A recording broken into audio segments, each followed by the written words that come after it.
will join me and stand for the Pledge of Allegiance.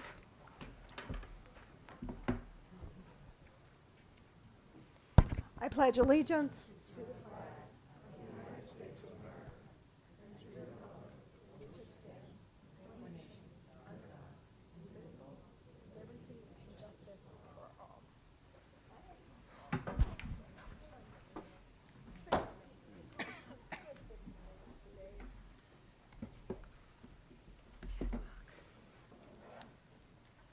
I think it's a lot of you realize our first item this evening is going to be our student recognition.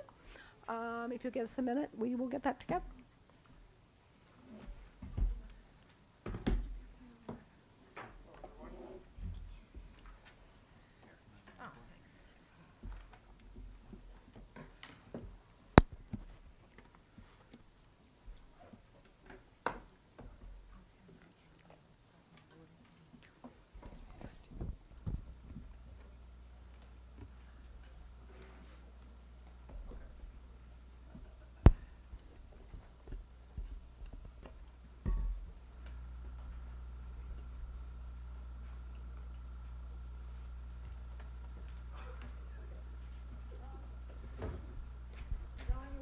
Go with you all day today. Hello, everyone. How are you? Sorry to keep you waiting. So tonight, we have some all-county musicians among us. The last time we did student recognition, we had all state and all national musicians. Tonight, we are honoring those of you who performed at the county level. So the All County Music Festival is an opportunity for students to be rewarded for their individual success on their instrument or voice. It provides students with the opportunity to play with some of the finest musicians at their age in Nassau County. Students are chosen based on their NYSBA scores from the previous years and recommendation from their music teacher. North Shore has a strong presence with 19 vocalists, 14 band students, and 12 string students. These committed musicians attended after-school and weekend rehearsals. The experience culminated in a dynamic musical performance at the Tilla Center. So I am joined by Mrs. Rodriguez, who's going to help us give these out. So when I call your name, come up, I'll shake your hand, I'll give you a certificate. We're going to ask you to hang out for a minute, and then we're going to take your picture. And make sure, guys, when you come up, that you leave a little second for your parents, find your parents so they can snap a photo of you, okay? All right, thank you. This is band, these are band students. So Alexandra Bayan. She's not here right now. Oh, but you, accepting on her behalf. Right? Very nice. Congratulations, welcome to the stage of the picture If I now. had my camera, I would do selfie. Thank you. Thank you. Thank you very much. Okay, Maxwell Bross.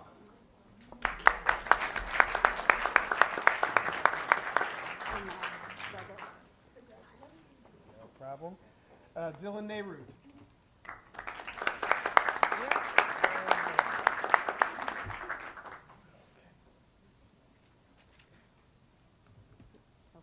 All right, so now we have our choral students. It's just so you got to hang out for a second. We skipped jazz band. Should we do that first? Or We can do jazz band we could jazz band? Okay. if you want. It's up to you.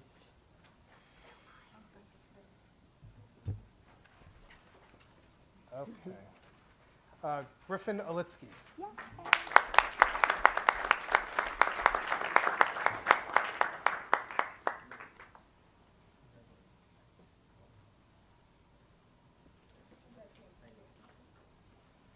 And Richard Perez. This is chorus. And I'll read your chorus. Okay. These are our choral students now. Ella Blumenthal.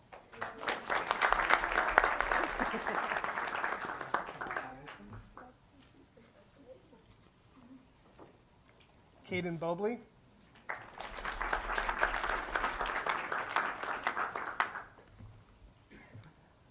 Nora Davison.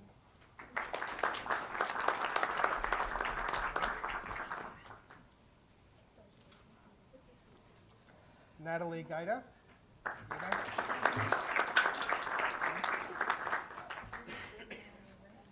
Christina Goslin.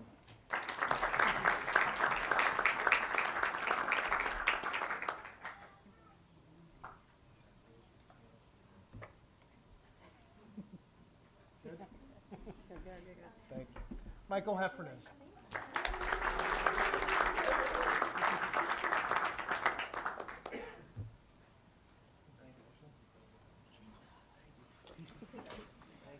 Loretta Nestor.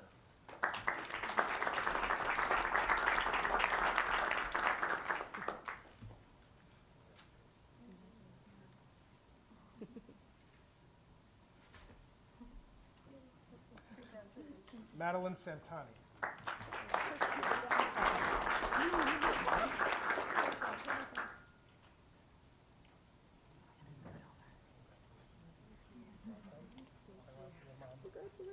Get it?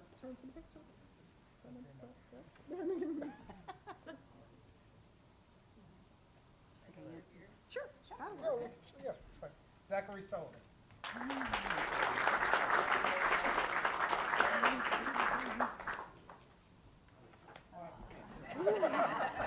Don't forget this. Okay, Double choir? thank you. Treble choir, Zoe Siegel. Irene Zachariadis.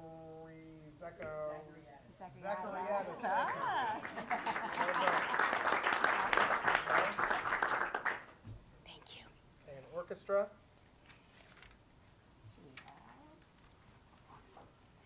Julia Capitelli.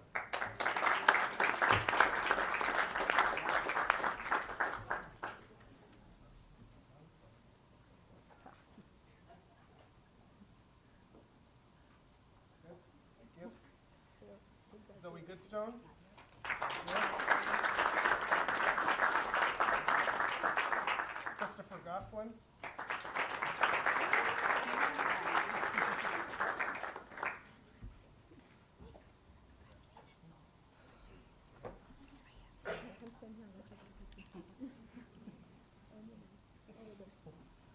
Penelope Ham.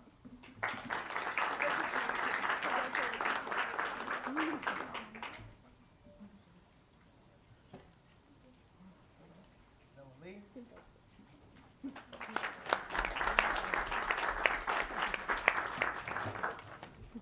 Thank you.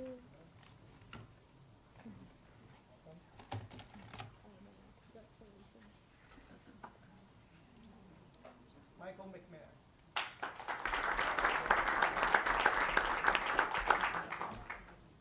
Richie Sun. And Amy Chow.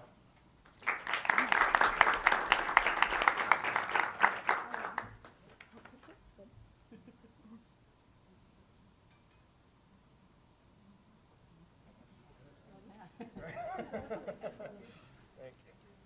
List off. So this is all the All County, yes? All County, not All right, so let's take a picture, and, Do you need them? Put the squeeze in. yeah, You we'll need get two rows? This half steps up, and that half's gonna come behind? Except, yes.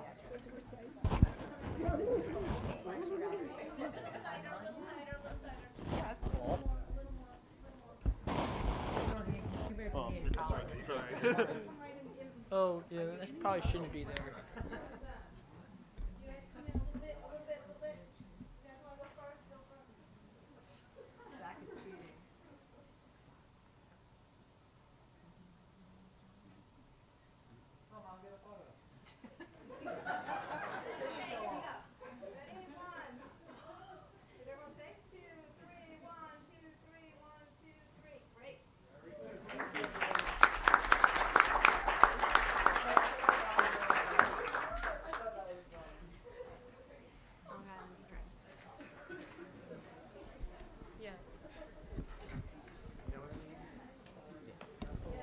I've been doing these for 2 years now. It's the first hug I've ever gotten from giving one of these out. There you go. That's good stuff. That is good stuff. Okay. So, give everybody a minute to move around a little bit. Okay, good night if you're leaving.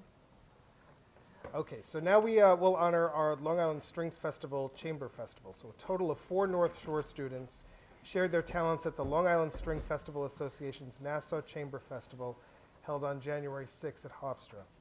Student musicians spent the day being coached by members of the famous Bryant Park String Quartet. Attendees earned this opportunity based on audition tapes they submitted as part of the Long Island Strings Festival Association selection process. Okay, so Lily Parada, come on up.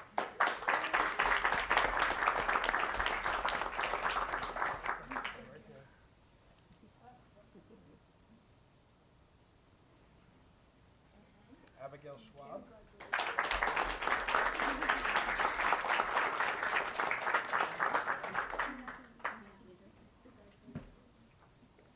Loretta Wang.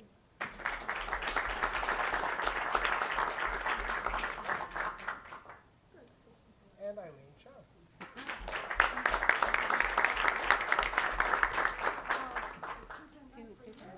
What are your instruments? Cello, viola, and violin. Well done. Good job. That's it. Out over the fair, do you want to? Yes, I think so.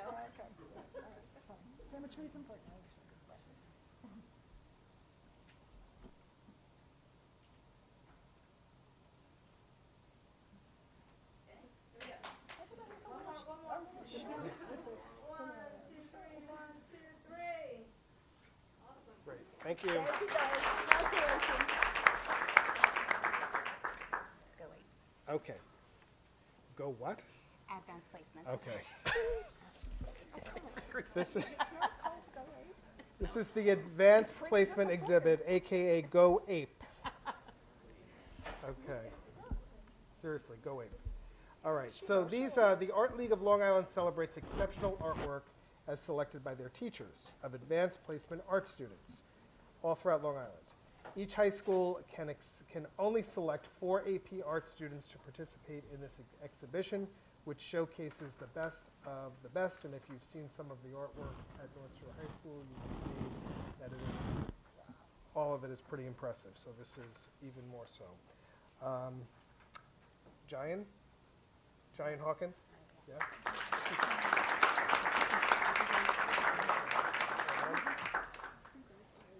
Christina Pavlidis Sanchez. Pavlidis?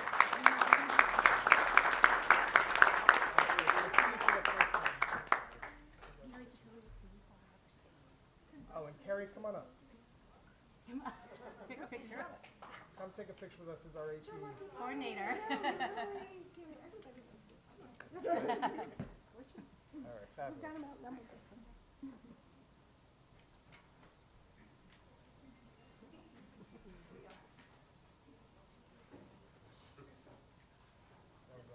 Thank you. More? That's everything? Okay, thank you all very much. That's it.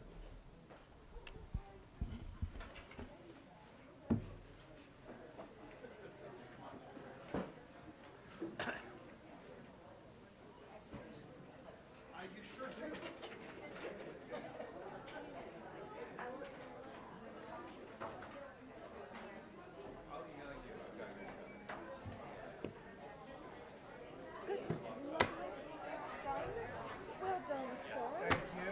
I hate that I get their names wrong.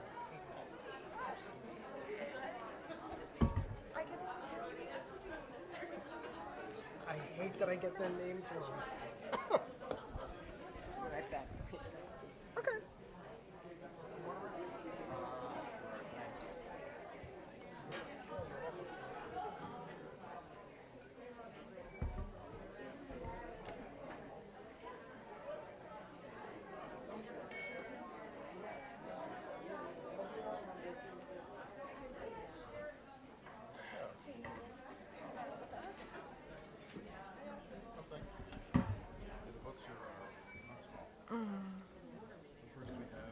Yes, exactly. Thank you, sir.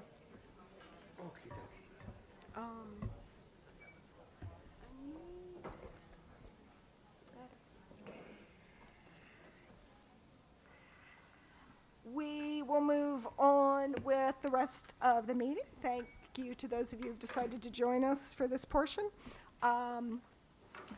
If we could let the record reflect that the board met in executive session to discuss matters leading to the appointment, employment, promotion, demotion, discipline, suspension, dismissal, or removal of a particular person or persons, and proposed pending or current litigation. Next action is action 3, the approval of the minutes. Do I have a motion? Do I have a second? Is there any discussion? All in favor? Thank you. The next item, number 4, is the report of the superintendent. No, I Okay. just need to find a pen. You have a pen here? You sure? Okay, hello everyone. We've got a lot of moving parts tonight, so I'm going to keep this as brief as I can. Welcome back from the break. I hope it was relaxing for everybody, and I don't see any of them left, but congratulations to our student musicians, artists, and all-around talent. We had some mathematics kids there, I thought, too. Once again, I saw Tina Masidi Sayas here. There you are. I want to welcome you back to North Shore. Tina will be here updating the board on our pre-bond process, and since our last meeting, our thought exchange is now complete. We definitely hit that 100,000 star mark, so thank you, North Shore. And we're working through the engagement of the analysis of the community, teacher, student, and parent input, so that will be forthcoming very soon. You will have seen today, well, you will actually see tomorrow via email, that we'll be having a community forum on Tuesday at 7 p.m. where the community will be invited right in this room to talk about priorities related to a potential bond. We'll then bring those findings and analysis back to the board and to our bond advisory committee, which actually hasn't met yet, but will once this work is done, and then we'll start making some decisions about possible scope of work. So stay tuned. Tonight, we will review our revenue projections and the instructional lines of the preliminary budget. They will all continue tonight, and I want to thank and welcome all of our administrators who are here tonight. I appreciate it very much. I'm very pleased to report that our process to fill the position of Assistant Superintendent for Instruction is entering its final stages. Promising finalists will be meeting with the board next week, and I'm looking forward to recommending a candidate for the board's action in March. I want to thank over the 40 teachers, parents, administrators, and students who participated in the committee rounds and worked to identify an extremely strong slate of semifinalists, and I have identified 2 exceptionally strong finalists for the board's consideration. Kindergarten registration is underway. I thought maybe last year was an aberration, but I think it's a North Shore thing. People are slow to register kindergarten. Please come and register your children. We want to plan section counts that are accurate and complete. And right now that's hard to do. There are only 65 kindergartners registered in the whole district. So let's go. North Shore, get on it. There will be more. We just need them to register. Post it on Facebook, tell your neighbors, visit the local preschools, please. It really does help us to plan our staffing. I see Rob Dennis is here tonight, but I wanted to congratulate Rob, Brenda Nelson, his assistant principal, and the entire middle school faculty who have been reaccredited as a national school to watch. Congratulations, that is a huge honor. It's through the National Forum to Accelerate Middle Grades Reform, and the designation is extremely substantial and extremely important, as our middle school has been designated as one that exemplifies best practice in the field of education, and we get visits from all over the place to the school. So congratulations, Rob. Well done. Okay. Lastly, on Monday, the Department of Homeland Security met with me and my staff to evaluate the athletic complex at North Shore High School as a polling site. They provided us with several recommendations to enhance security, and They didn't raise any issues with our ability to provide a safe and accessible polling place. You will likely have seen my Q&A that went out this afternoon. If you haven't, check your email. It's got some details about election sites. But I do want to be really clear as I can be about this issue. There are no politics involved in any of this. The district is following the law and the guidance provided to us by our attorneys. And I assure you, like I do every day with your children when they come here, we take the safety of our students, our staff, and our community at large very seriously. There's nothing more important to us, and we will continue to make that a driving force of our work. So thank you very much. People may or may not have seen the email, so I don't know if you want to go into any more of the details or if the board I can. has any more questions. I'll mention that you and your team, myself included, did revisit all the sites in the village, the transportation depot, the Victorian House, with tape measures, with a discussion of the equipment, and the gym, and discussed the fact that the Homeland, Yes. Nassau County Police Department's Homeland Security group had looked at the high school specifically. Yep. But for the board's purpose, do you want to talk any more about I'm happy to. All right. the doors, the committee? I'd be happy to. So, as we've talked about this quite a bit before, in order for the Section 2002, Paragraph 1 of the Education Law states that the annual meeting and election is to be held in a school designated by the school board. And if the district has no school or the school is not accessible or adequate, then the board may determine an alternate location suitable for the occasion. That's the law. So we consulted with council on whether the extent to which the high school gymnasium is accessible and adequate. They reviewed the matter and advised us that it indeed was. We're able to, it's ADA accessible, and we are able to seal it off from the school proper during election sites. We did look at the Victorian House. The Victorian House is just simply too small. We tried to figure out how to make that work. We went in there and we actually drew up some floor plans to see how that could be made to work, if it could be made to work. It's just too small. And we looked at the transportation facility, which doesn't have, is a physically larger space by way of square feet, but we also run transportation out of that building during the day of the election. So we've got 40 some odd buses. We've got a huge operation of dispatch happening all day long there. Well, the big space has those physical lifts in it that Well, you used that's to, they're like attached to the floor and they're correct. giant. Right. So in the garage part of the transportation facility, there are massive bus lifts that can't be moved. And then the only other option is a very long bus wash station. So it's just not practical, nor is it centrally located. So what we need when we look at the site, well, any site, what we need to be able to do is we need to be able to get 2,000 to 3,000 voters over the course of the day through that site. We need to have secure internet access to manage voter records and privacy. We need a space for 10 to 12 poll workers. We need multiple privacy booths for voters to cast their votes before they put them through the machine.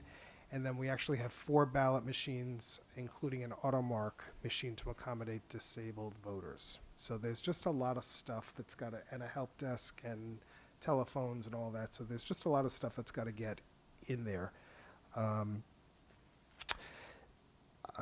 As I said, we had Department of Homeland Security here with me on Monday, and we're pleased to see that the polling site would have its own entrance that separates voters from the students and the staff, that it has bathrooms, that if we, so long as we are able to close the doors that lead to the cafeteria and close the doors that go to the locker rooms and the fitness center and the custodial room. And we put security in there. That should prove adequate and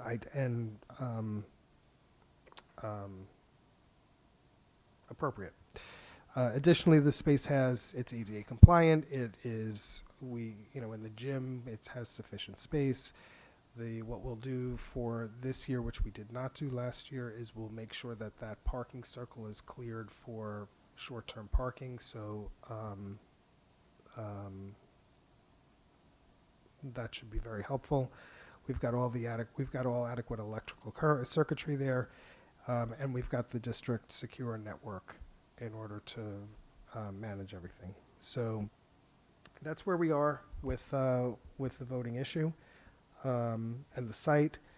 At some point in time, the board will have to take action as we do the legal notice, and that's likely to be done. We'll present that to the board on March 14th. Okay. Okay, if there's any questions from the board, I'd be happy to answer them. Right, given that that date is coming up, do you guys have any other questions or comments that you want to make about polling sites? Please. So there were some districts that were pointed out to us that were able to move their voting off-site to a non-school facility, correct? Correct. So did we do any investigation as to the circumstances by which they were able to do that? Yes. And the results were? So in most cases, the district owned the property. So for example, One was to an administrative building, so obviously they own that. they own the property. I think it's Herrick's owns their community center. That was my question, yeah. Right. They actually own the community center. So that's where they have their vote. There are other districts. I can't speak to the how and why they're doing what they're doing, but if they don't own the property, then I don't know how they're doing it in compliance with the section of the law. Thank you. Welcome. We could build a community center. We could build a community center. It's not in the bond. Good point. I'm sorry. Okay. All right, you're right. That window is closed. All right. So thank you. Thank you. Is everybody Welcome. good there? Yes. I feel that our next item of business, we may have to forego the We report don't. from the SGO due to sports night. Well, as we don't have an SGO here. All right. Right. All right. I think we should go down to the gym and find them. All right, no. We'll move on from report of the SGO. For regular business, first up, we have discussion item A, which is the update on the pre-bond referendum. And I would like to warmly welcome, I was going to say, wait, There she is. warmly welcome our architects. Thank you. Welcome back. Thank you for coming.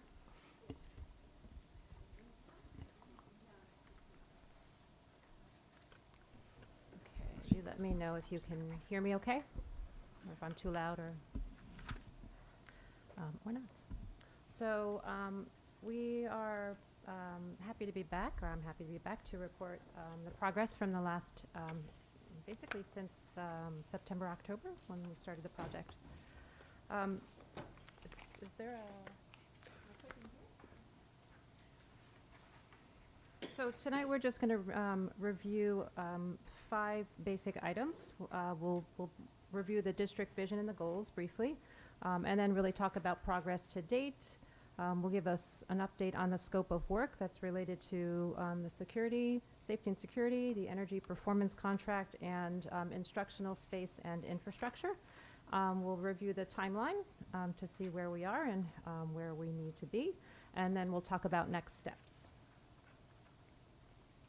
So priorities, as most of you know, the focus of the bond is really safety and security, and that's through both physical structure, architecture, technology, and active measures. We're looking at instructional space that is contemporary, collaborative, and supportive of your students. And we are also looking at infrastructure needs, prioritizing short-term needs, and then looking at some long-term needs. And the fourth item is an energy performance contract that we are actually in process of reviewing an RFP for that. And we'll align that with the capital project. So the goals for all of these priorities are really to keep the bond tax neutral. When we are addressing instructional space and the schools as a whole, looking at bold and impactful and current designs, and also, very importantly, looking at all of these spaces being healthy and efficient to run and efficient to maintain. So we started this process back in November, and since then we went through a kind of an exploratory phase where we met with a number of different groups, which we call a visioning session, and that's really to learn, for us to get to know your district and to really learn about your district and all the schools in particular. So we met with, this is a series of a list of just the different groups we met with. We met with your administration several times. We met with the bond steering committee. We met with all of the principals from elementary schools, middle school, and high school. Your directors from K-12, humanities, technology.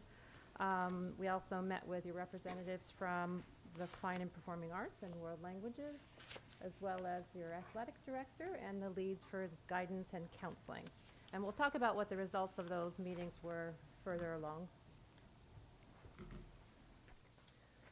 In addition to the meetings that were really based on discussion and understanding, we also did several other meetings and several site walkthroughs. So we had a security consultant here that met with your director of facilities and walked all of the buildings with your principals and at each school. The architectural team, including myself, did a walkthrough with all the principals. Again, this was just to kind of get a sense of how your buildings are running, some of the major components to focus on. And then the design team, along with your administrative team, spent probably the better half of a day reviewing the last building conditions survey and the 5-year plan that was established, to look at prioritizing the items that were on it and looking at reprioritizing the items based on where you are now. Our team, there were a few people here who also did walkthroughs of the buildings, and these were more, these walkthroughs were a little bit more geared towards infrastructure and really looking at the items that were already on the building conditions survey and getting a better handle on what those items were. And then we also had a meeting with Olivia and John and to talk about the energy performance contract, to kind of look to where that was leading.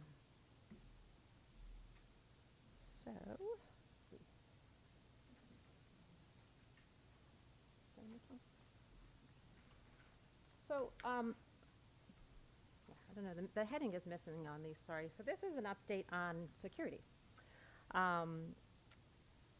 We did an analysis and assessed each of the buildings with the security consultant.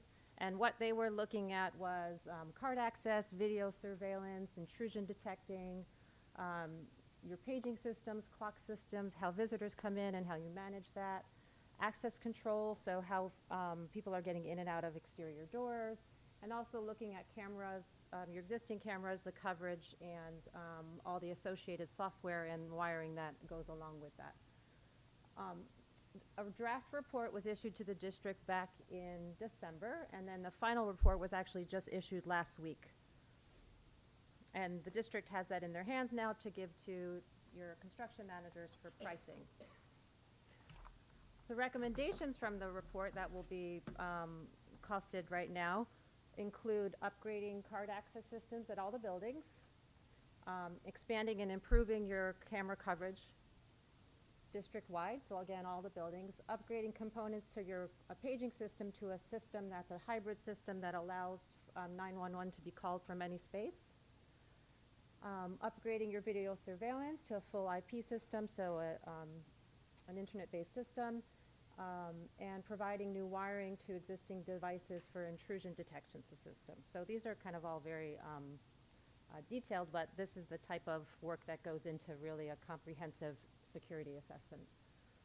We're also looking at providing proper integration of all the active systems and upgrading your clock system to a wired clock system at the 3 schools that currently are not there. And then centralizing all these systems to an integrated system with data storage and all of the networking in one secure location, because right now that's actually not the case.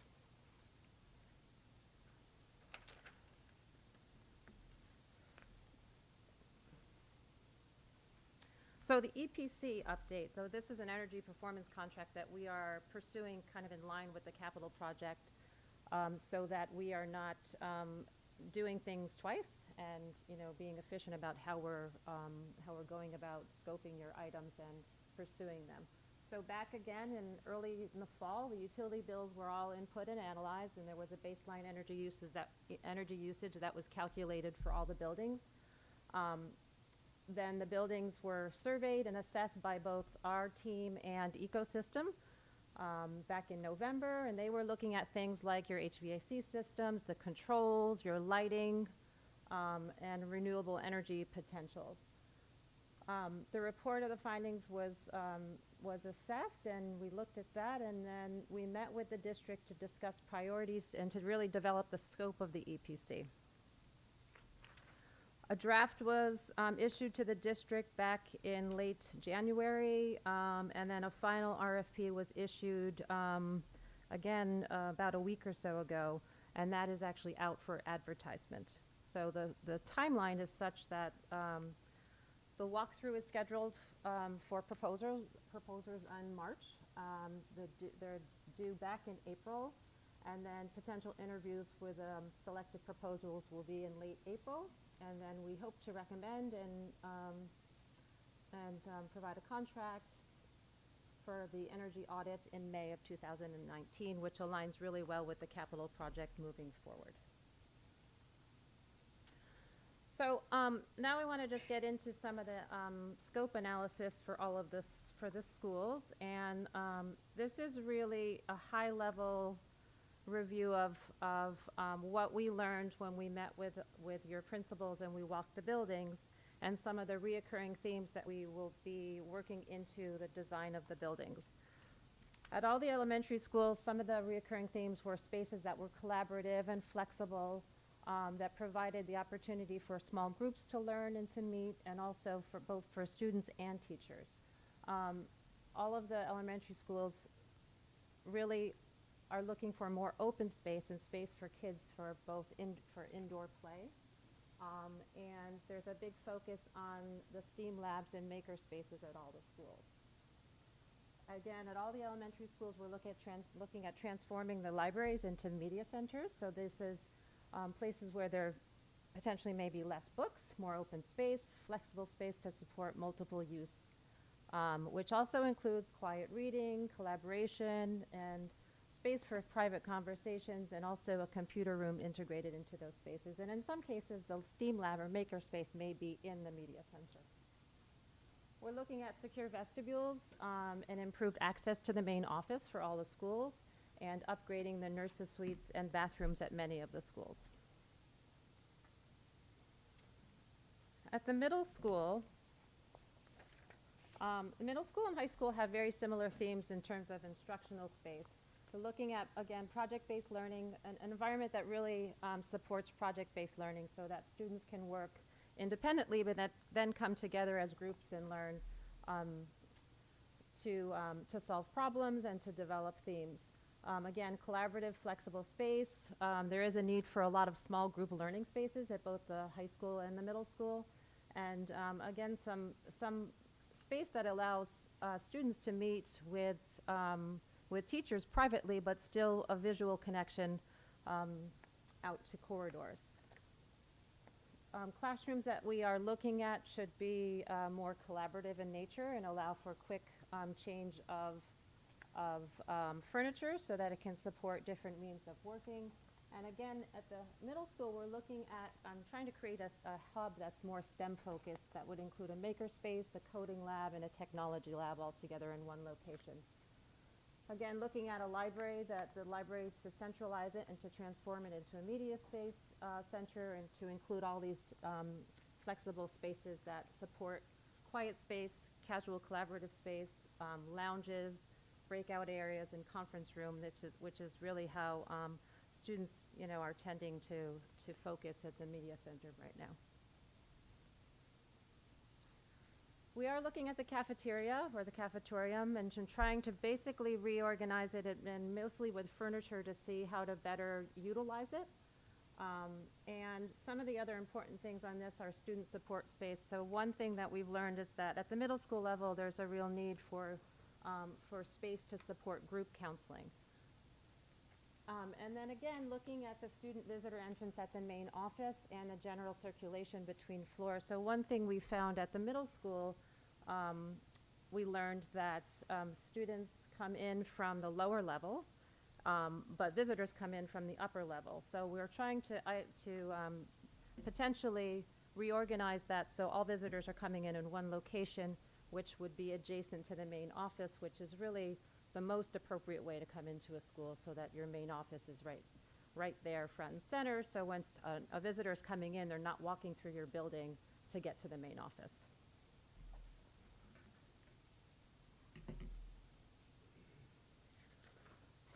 At the high school level, again, the instructional theme was very similar to the middle school, to support project-based learning, collaboration space.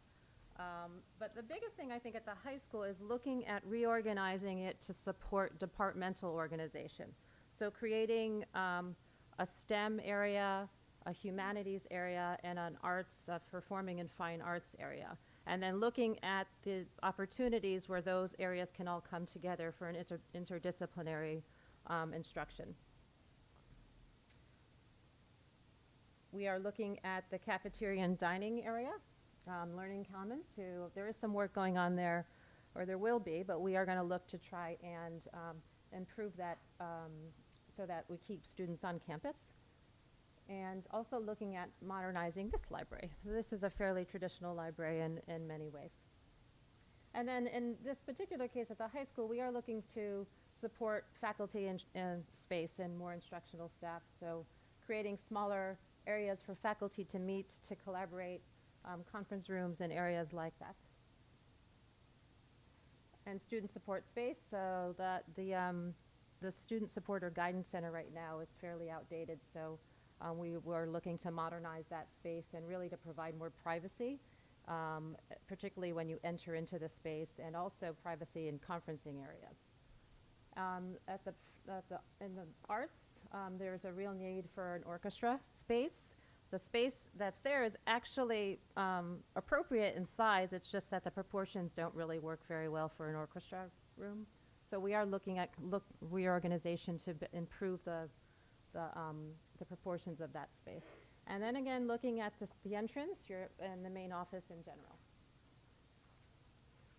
So what we've been doing is we've been taking a look at these sort of larger themes, and then also looking at the building condition survey that we have broken down into 4 categories, in this case 5, but we're looking at 4 categories, which is safety and security, instructional, infrastructure, and the energy performance contract.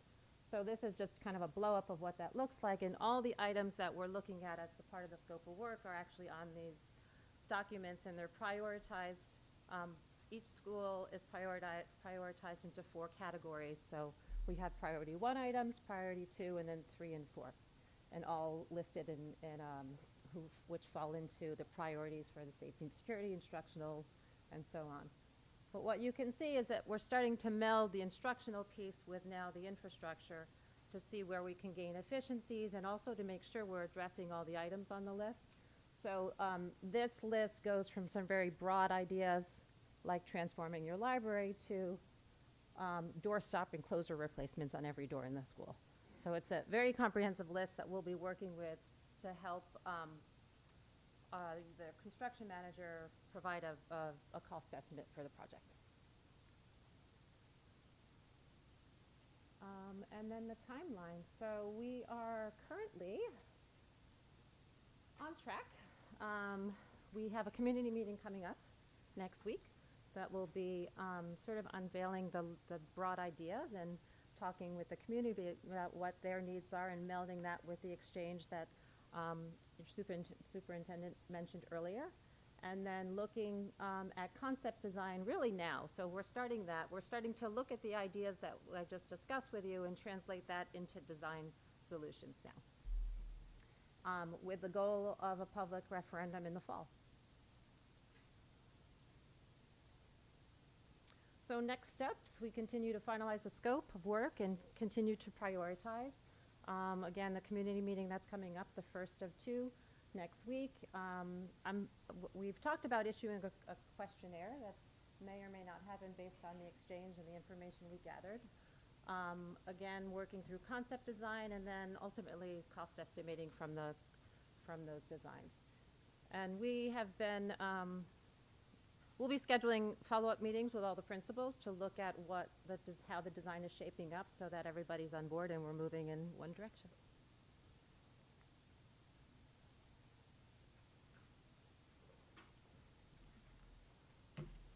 Oh, I turned on my microphone. Thank you. That was terrific. This brings us up to the discussion. Trustees, we are open to your thoughts, comments, and questions. Trustee Russo, please. Tina, thank you very much for the presentation. I also want to thank you and Daryl for all your hard work that you've done. They've spent a lot of time, I think, trying to encompass everyone's goals in a comprehensive and consistent manner. And it's been hours and hours of work up to now, and we are thankful and appreciative of all the hard work you've Thank put you. into it. One of the things that I thought we were going to do tonight in conjunction with this, and maybe I missed it, was I thought we were going to try and meld the capacity study with the presentation, but I guess we didn't make. We just got it.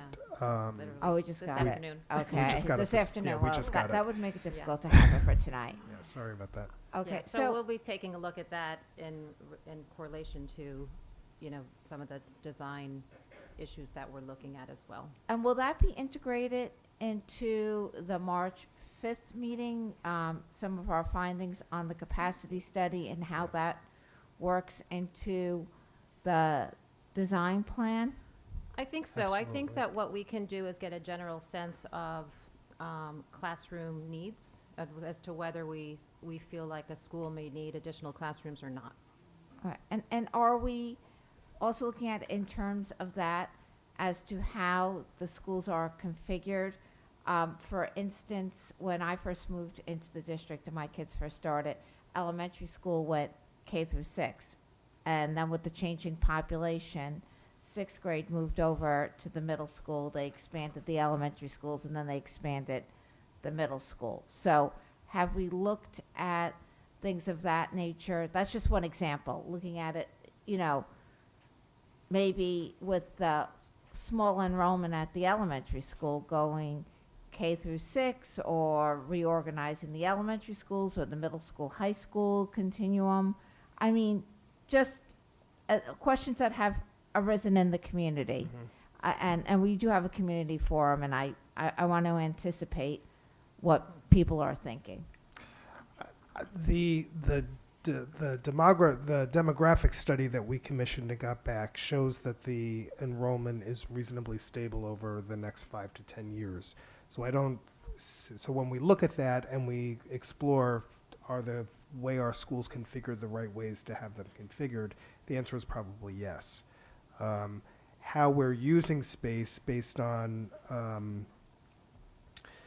the number of spaces that we have, that comes as a part of the capacity study, which, like I said, we just got it today. So I will be honest with you and say I Didn't have a haven't chance to I haven't even even look read at the it. introduction to it yet. I just know that I received it. So we'll do that. Will be the second component of this work, and then we'll start to make some decisions about. The reason why I raise it, and I know you haven't had a chance to look at it, and I just want you to bear it in the back of your mind, is that the community is really in a very transitional time right now. There are a lot of outside economic pressures I think going on with the reassessment and the other outside factors with American Water and LIPA and salt and all of those things. So I want to make sure that we're sensitive to people in the community who have those concerns and that we make sure that we address all of those issues and are prepared to look at this from every aspect. That's all. Okay. Absolutely. Put Thank 2 you. seconds of background, if we lost anybody. We have demographic projections for how many students we think will be in the district in 10 years, and those are pretty flat.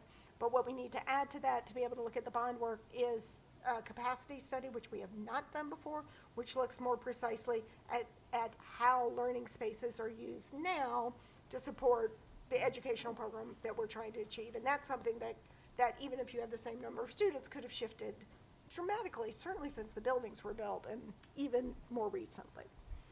So Which it is gives- why it's yeah. important to Which this is why, discussion. right, so I'm like, I think most And why I people would wanted follow to that, be, but let's right, just I just want to make sure close the circle. all of that is integrated in the I think- presentation on March 5th. I think we're all very interested in seeing what the capacity study Yep. looks like, since we haven't done that before. Okay. This way? Just to follow up on that, we never really discussed the demographic study in and of itself. So I know, I agree with Mary Ann that it would be good to have that capacity study mixed in with the presentation of what we're doing. But I also wouldn't want to forestall the opportunity to have a conversation about the demographic study. It might not happen before March 5th, but I've spent some time looking at it, and I think it's worthy of some discussion. So, Do you Just want- separate, just, we put it on the agenda. yeah, I mean, I think, I don't think it has to be a lengthy discussion, but we can put it on the agenda and put the information out there, and yeah, give us an opportunity to maybe question some of those flatness findings. okay. Do you want to add that as a discussion item at a future meeting? Yes. I would. Well, if So we're we're going to do buying- the capacity study, we should do the Both. demographics and the capacity study together. That would make sense. I agree. Even, I think you're saying even ahead of the next bond discussion, just do that piece. Not by March 5th, certainly, Yeah, it's true, but but- by, our next meeting's March 14th, and then I'm sure we have one on the 28th, probably. Seems to be bi-weekly at this point, so at some point soon. Okay. I might suggest either the 14th or the 28th. We'll take Olivia and I will spend some time with it tomorrow, and we'll get a recommendation to you. Thank you. Do you have more? Or- Well, Go ahead. just a couple things. First of all, did you guys get a drone for those photos? They were pretty awesome. They were I've pretty never nice. seen them from that sort of Oh, bird's really? eye view. Just Google Earth. Oh, really? We do have a drone, actually. It's like, there you go. So Yeah. I won't be sleeping cool. tonight. Just in terms of the energy performance contract, I know there are a lot of rules. I mean, I'm more familiar with it, but not as familiar with it. You can just talk a little bit about the rules of when it has to pay for itself and how that works, and what we sort of get for that throughout a certain amount of time. So I believe it's 18 years, and I'm going It to is confess to not Okay. being as well versed in EPCs as my partner, I Daryl, think the broader unfortunately. theoretical concept will be So sufficient. but the main concept is that the energy performance contract is no cost to the taxpayers because it pays for itself. The energy savings pay for itself over time. And so it addresses things like heating systems, it addresses things like storefront energy performance on a storefront system, lighting, so changing out traditional either older lighting to more efficient LED lighting, and really energy use in general. So So there's an upfront cost that we have to invest to facilitate there's those an upfront long-term cost savings. that is worked into your maintenance, your budget, your yearly budget, but the goal is that the savings are less than what you have already projected. So there's a delta that essentially comes back to you. That's the goal. Okay, thank you. Trustee, other questions or comments? Here? Here? Okay, terrific. Thank you. Apparently it was extremely clear, and we'll lay down. Thank you. Thank you, Well, thank you Tina. so much. We really Thank you. appreciate it. Thank you for coming down. And I do want to say, before you leave, Tina, Daryl, all of her folks have spent a lot of time, getting to know the district, meeting with the principals, meeting with the central office staff, getting a sense of what the values are and what the needs are, right? So if you think about, I think I've said this before, if you think about what we have in infrastructure needs, so in the buildings condition survey, there are 55 to 56 million dollars worth of projects within the buildings condition study. That's just to address infrastructure work. That doesn't give us any instructional improvements, nothing in safety security, nothing in health and wellness. Now we don't, that's not to say that all of that needs to be done right away. So what they have helped us to do is to work through a prioritization of all of those projects in all of the areas. So when we, whatever the scope of work ends up being, that we're able to, the goal is that we are going to present, that our plan is to present a tax neutral bond to the community. So we would be able to use our existing debt service to fund any of the new debt. So I want to thank you very much, the principals, and I really appreciated the time with you, and we look forward to digging in a little bit deeper as we, Yeah, thank you. Yeah, we have a yeah. lot of work to do still. yeah, we still have a ton of work to do. But we're excited. Thank you. Yeah, so are we. Thank you. And they've had to learn to negotiate Long Island traffic on top of everything else. Yes, which is oh so fun. Long Island traffic. Okay. Thank you. Thank you. We can now move on to the board's review of the budget. We have a number of sections that we're going to go over this evening. Yes, ma'am. Might we consider moving comments from the public before this rather lengthy discussion we're going to have, just in case anyone has any time constraints? I was concerned about leaving it too with the constraints with the number of people we have here for the budget discussion too, given that public comment can go longer. So we can consider it. Anyone is welcome to make a motion. I was leaning towards going ahead with the budget. Your call. Any other comments? Okay, we'll proceed. Thank you, Joanna. Dr. Giaruzza, I will let you Yes. lead the conversation. Okay. So We all have to switch our books around. everybody's got to take a moment to flip their Sorry, the lights, flip. the lights back on? Are the lights back on? That would help. We could have more Oh, I light didn't realize they were off. to read that 8-point type on your 400 pages. Aha. How about that? Okay. So if you recall from my initial presentation at our last board meeting, I talked with you about how we got to today with the budget. We start with 0. We assess our needs. The principals and directors and budget developers submit proposals. We then work to find ways to trim them. What the lines that we'll go through tonight are arguably the most important lines of the budget because they are the instructional lines, and they support our this is our bread and butter. This is why we exist.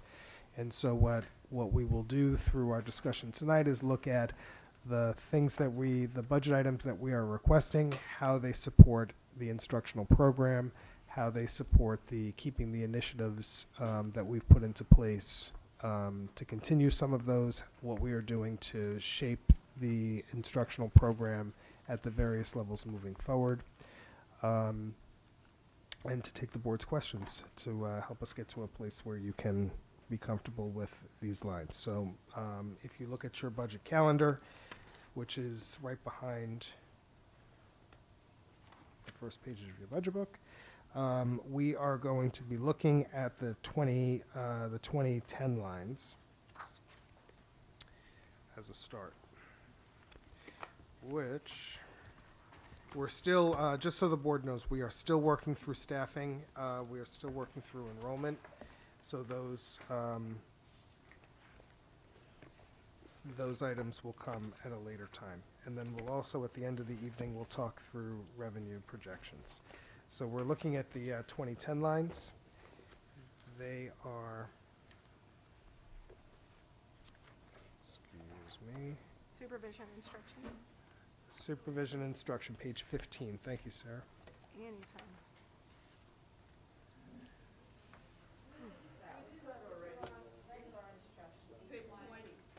Page 20? It's regular instruction. That's the first thing listed on the agenda. That's the narrative part we're covering, but the, page 20, right? Okay. Okay, D20. All right, so same format as the last time. I'll take your questions. Yes. All right. We're going to open it to,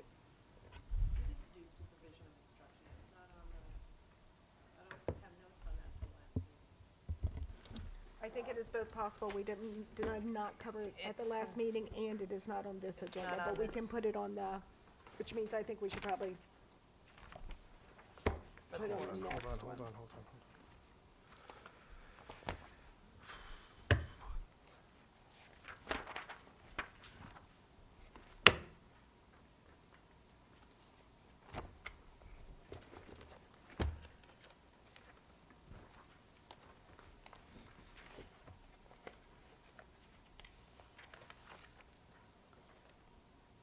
Okay. So let's start with regular instruction D20 to D27, and then we'll go back if we need to go back, please.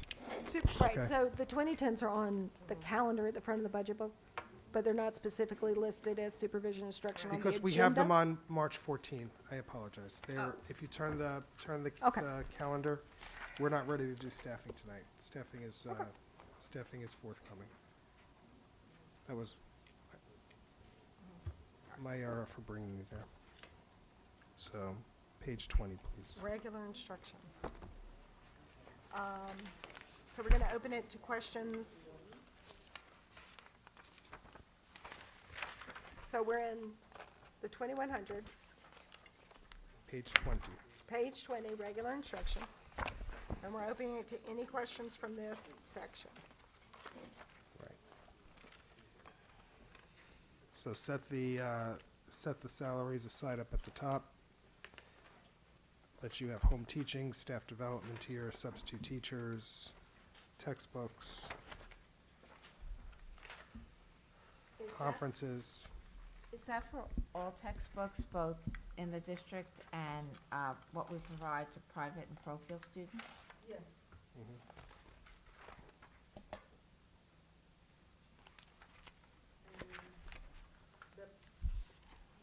Private and parochial schools have a code because we go to BOSI's.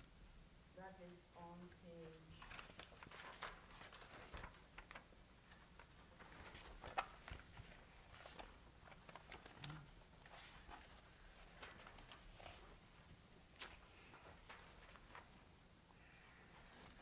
Yeah, page 26, fourth line, on the top.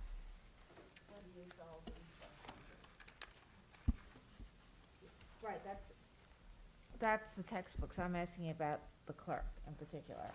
So the clerk, Yeah. is that person or persons that are the .5 for the 32,000? Are they just supervising the ordering, distribution of our textbooks, or are they doing all textbooks even for private and parochial students? It's private parochial. It's Both. she doesn't manage our textbooks. The textbooks are managed at the building level. She manages all the distribution of the textbooks for private parochial. So the clerk is in addition to 32,000 to the 48,000 for the books themselves for private and parochial schools, that has something to do with our school? Nothing. Correct. Yeah, Okay, that was the Correct. clarification I needed. Yep. Thank you. Welcome. that is that. I had a small question, which I think is in this section about, I think in the narrative, it said, we were gonna get some books because we were extending Singapore math to 8th grade, but I wasn't sure if we meant algebra or math 8. Rob's not here either. Rob is not here. It's not a large line, I was No, wondering. it's math. The algebra 8 is, the 8th grade math is algebra. Amy, do you have something? Yeah? So it's the Singapore math is extending to algebra? Oh, to 7th grade, okay, thank you. I have a few questions on page 20 Thank you. and some of the new positions. With the health and wellness teacher, can you just kind of describe how that's going to work, how it's divided up between the 3 schools? Does the teacher push into other classes? What's the licensing for that type of position? Yep. Okay. So that's good. That's a great question. So the position, we're still working through the job description of that, but the person would likely be certified in health, and also as a classroom teacher, ideally. We would have them be pushing in. We'll build a core curriculum through a series of modules that'll be primarily designed to meet with students in grades 4 and 5. And they will, so there will be an assured experience taught by that person in all 3 elementary schools on those 2 grade levels. And we would look to follow a similar model to how we use the STEAM teachers, right? So we have our 2 teachers, they go to they see all the children in all the schools through teaching of the set of modules. So we'll build that over the spring. Okay. Just with the, you have new classes in the middle school and the high school. My assumption is that would affect other electives. So if you have a .2 in coding or a .2 in broadcast and sports journalism, and since, I mean, in the middle school students have a full program, does that mean the elimination of a .2 somewhere else? The coding is going to be an assured experience for all 8th graders in the middle school. So depending on how the registration goes for all of the other electives, it depends. And so with that, in the high school with Mandarin, my assumption is as more students are taking Mandarin, there are fewer students taking Well, the Mandarin, other courses. So then I would imagine that it potentially impacts by a .2, another. no, this would not, No? because this is these are currently 10th graders taking Mandarin who we don't offer Mandarin in 11th grade, so those kids are going to rise the level, and then so we'll probably have 2 more years next year and the year after of expansion in Mandarin. But wouldn't that impact sections of other languages, since as more kids are moving into Mandarin, then you have fewer kids taking French, Latin, Italian, Spanish? Not in this cohort. Okay. Right. So Are you saying, well, so we're saying the class that's moving up is the giant class, too? The oldest grade with Mandarin in it is also our largest class, yes? The current 10th graders, is the one that's over 200 kids? Yes, I believe it is. Yes. Yes. So the kids who are registered, the students who are registered currently in Mandarin 10, right? They've been in Mandarin for however long they've been there. So let's say for that current cohort of kids, there are, let me just make the math easy because it's late, right? 5 sections of Spanish, 3 sections of French, 2 sections of Latin, 1 section of Mandarin. Did I say Italian? I don't want to leave out Italian.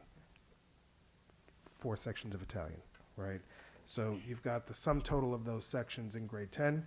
We need an equivalent number of sections in grade 11, which the Italian, the French, the Latin, the Spanish would be probably subsumed by what is already there in staffing.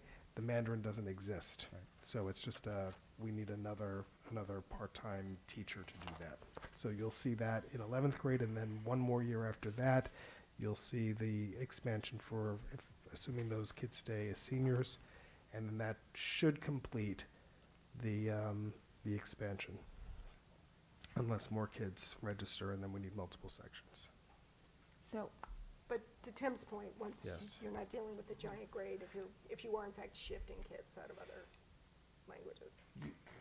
But you might. In this case, it's a different discussion altogether. But yes, you're right. If you have a smaller cohort of students, there, you'd have to see how they break out. This time next year, you'll let Yep, us know. absolutely, I will. I- wellness teacher. Uh-huh. So we're talking schools, Correct, grades starting in grades 4 and 5. correct. And how many times will that instruction take place? Obviously, there's also the We're working through the schedule, so there are, because this is it is an addition to what already exists, we have to take a look at the complement of special areas. So we have to look at FLES, we have to look at SWES, we have to look at library, we have to look at STEAM, we have to look at everything the kids get offered, because it has to fit into the current program, because we don't have more time in the day. So that the principals are working together with Dr. Smythe and Ms. Small on where to put those in. And I would hope that that person has some substance abuse training. We're going to target that 4th and 5th grade since that is an issue. We haven't done any recruiting yet, but sure. I think sometimes Yeah. when we talk about health teachers, we talk about phys ed and health teachers. I agree. think that we really need to Yes. emphasize the health and wellness piece of this. Yep, I agree. Rather than hire. I agree. Thank you. Trustee? Did I miss something, Albert, that you wanted to say? I just want to comment on the language. We actually have greater numbers of students staying in the language longer as well in all of the languages that are particularly higher. And what's happening is in the smaller sections, whether it's 18 or 12, it's still one section. So those numbers of Mandarin students are drawing from all of them, but not enough to change the overall section, because the numbers are such that it may be a class that would have been 24 that is now 18. So it's not enough that creates a section shift. So that's why it's still an expansion. That's all. Thank you. Also, can I, since we're on this page, the point two dance teacher, congratulations, Dahlia. Can we look at some point, based upon, let's look at this as sort of a pilot. There are some high schools, they're private high schools, I don't know if you could do it in public high school, where students can take dance in lieu of PE. And if we could do that here, that would, like, my son would have been so happy if he could have just danced rather than do, I don't know, kickball. So we are Anything other than. So we are very much on board with this. The issue is an issue of certification and staffing levels, right? So if you it's got to rest in a home. So when there was some discussion about proposing this as a co-taught class, where you would have a dance teacher and a PE teacher that would co-teach it together, and then you can only get one credit for it, so you'd have to decide, right? Right. But we have definitely talked about that. Just something. Yeah, I mean, obviously it's not happening in this budget, Yeah, but we definitely support it. We want to get it off the ground and started, and so for getting it off the ground and getting started, we're going to let it sit in the fine and performing arts. The other thing is we're looking to find someone who has dance experience and certification, because that's a separate certification, and who also can teach theater as an elective. So we're out looking for unicorns. yeah, Mikey's not ready yet. Give me Right. 2 years. Dave, you had Yeah, so I know Rob's not here, we spent a little time last year talking about the professional development line that had gone down. I noticed throughout the year, which is not over yet, we've had fewer budget transfers to cover professional development, so it feels like, in addition to the budget line being smaller, there's also been less professional development. I just wanted to make sure that that's something that's working, you're happy with that, and you're comfortable with us having this number remain at this level. Yes. It's your budget, so yeah. Yep, we feel that it is, sufficient, that it meets our needs. It obviously, as we prepare budgets, professional development is very, very important. So if there were unlimited resources available to us, we might put more money in professional development for our teachers, but we're comfortable with the plan that we have. Look, the truth is, when we ask the principals and directors for the request for professional development on their initial ask is a number that's an eye-popping number, because we don't want to constrain them. And then what we do is we then have to go back and say, all right, now what is the most important things that we want to accomplish over the course of this given year? And we always have, contingency in the budget, so if we need something, Olivia knows that we can make it happen. Can I ask a follow-up on that? Yes. Yes, the magic, Olivia. So, not in the current budget, but in the previous one, we had the line that covered what I think was like sort of like a catalog, I don't know if I'm going to describe it exactly correctly, a catalog of sort of in-house professional development opportunities, I think, that took place primarily over the summer Correct. that we did not have. Is that still gone, back, different? That will be back. It has to be constructed and built, but it will be back. And there is funding to support that. Just a couple small questions. On page 21, there's a line for high school art equipment that has been nixed for $7,500, but then on page 25, there's a high school art supplies that has been increased by $13,500. So overall, is it fair to say we're increasing the investment in the materials that support our art department? Yes.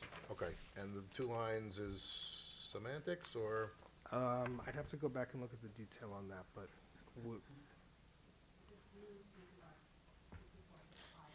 Okay. Okay. Good. Yeah, I support it, just one of the logistics of it. Similarly, it looks like we're up 10, back to page 21, we're up 10 grand at the middle school. Looks like a direct correlation to Challenge Day and the drug and alcohol and wellness speakers. that's exactly where, Okay. that's exactly So it. that's directly where that's going. Page 20, I'm going a little rapid fire. The It's fine. PT, Rob's, the middle school's, PTO did it, I paid for it this year. yeah, yes, did it as a pilot this year, and we The agreed to take it. PTSO. Yeah, it was a winner. And we agreed to take it on next year. Page 22 in the middle, elementary STEM and other expenses. There's a line that's up by about 17, which I look back in 15, 16, and it actually was 19,000. So we dipped way down and we're back up again. But there's a line there for assessment materials. Just not sure if that makes up a bulk of what that is. I know it's pretty picky, but I wanted to find out where we are. It's 2110, 496. Yes. Yes, we do. By yes, I mean I don't know. We'll speak for him. Tell us.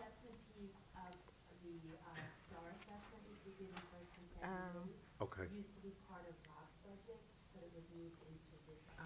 Okay, I Great. think now that she says it, I'm like, oh, I remember reading that. Thank okay. you. Good. Good, that's great. But the bulk of that increase is also due to our first robotics work. Okay, good. And just a final question, on page 24 toward the bottom, high school supply, general high school supplies. We're down around 11, which looked like exactly for new chairs and desks at the high school. I'm assuming was spent, or is in the process of being spent, but is out, because as we know from this potential bond, there could be other things. So I'm glad we're not investing more in what might not be applicable to our spaces. Correct. And if you recall, we built $65,000 into the budget to pilot 21st century innovative space in each school. And that's in the 2016-20 code. Okay, good. That's it for me. Can I wanted to ask, I've got one question about district-wide other expenses for music. It's 2110, 492. The line, What page are you on? I'm sorry. I'm on page 22. Thank you. Page 22. Second category, that district-wide says other expenses, music. So I wanted to ask about it because I think we feel our performing arts and our music departments are important to the district. It is going up some, but when you look back at the 5 years' worth of expenditures, you go back 5 years, this line would have been 62,000. It's always very possible that in this particular year, we don't have the same needs we had in some other year. But I think our music department's very dependent on this inventory of instruments that we own, and it's not just that we're dependent on them, but that's an asset of Yes, the it is. districts that, you know, that we have to work very hard to maintain. So I'm curious about, is this something that needs more money and there isn't any? Because I certainly know we try very hard to do sort of the private fundraising piece of it too, which indicates there is more need there. We're building a replacement cycle. And Terrific. so that will, that'll be more systematic. That is great. I'm pretty excited about that. You're saying, like with any infrastructure, we have schedules for everything, we have the computers, the buildings, Correct. everything. So we're doing Dahlia the has been instruments, too. working to build a replacement schedule for instruments as well.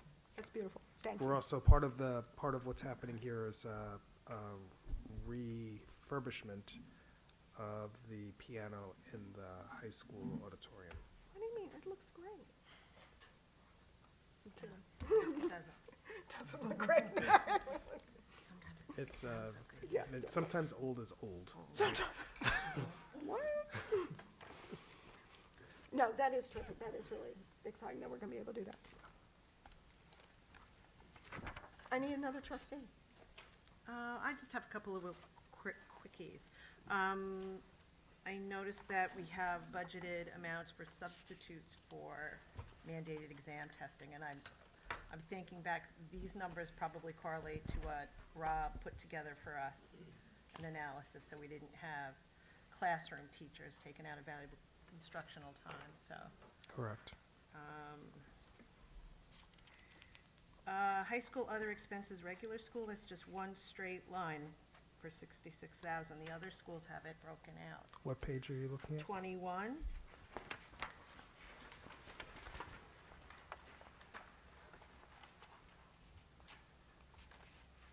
Can you say it again, please? I'm sorry. You're looking at 2110, 450 450. versus. And it only jumped out because it was a $20,000 increase, and I don't know if it was. Yeah, Olivia's going to pull up the detail for you right this side. You're saying versus the middle school, for example, Yeah, the shows other 6 buildings. lines to break that out. Just give us a second.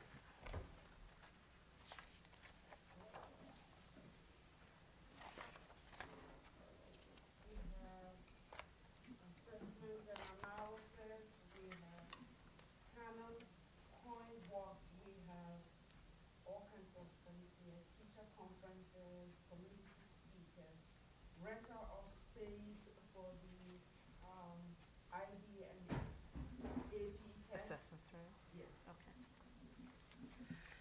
I love the idea about dance. I really do. Where are they going to dance?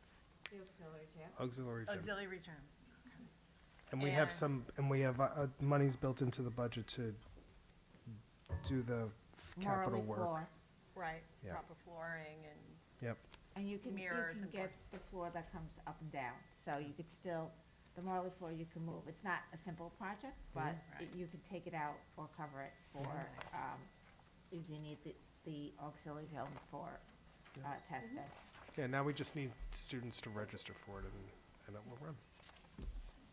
Surely, if you build it. they will come. Jim?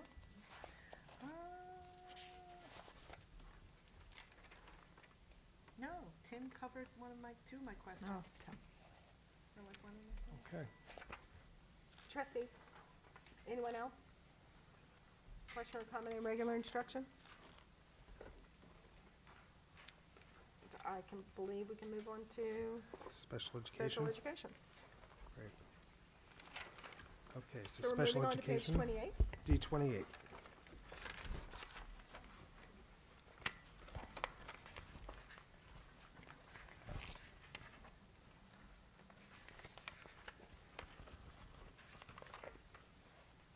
So before we just close that up, I did want to say that a couple of things that we're exploring that are not implemented in next year's program are a pilot of a modified block schedule at the high school.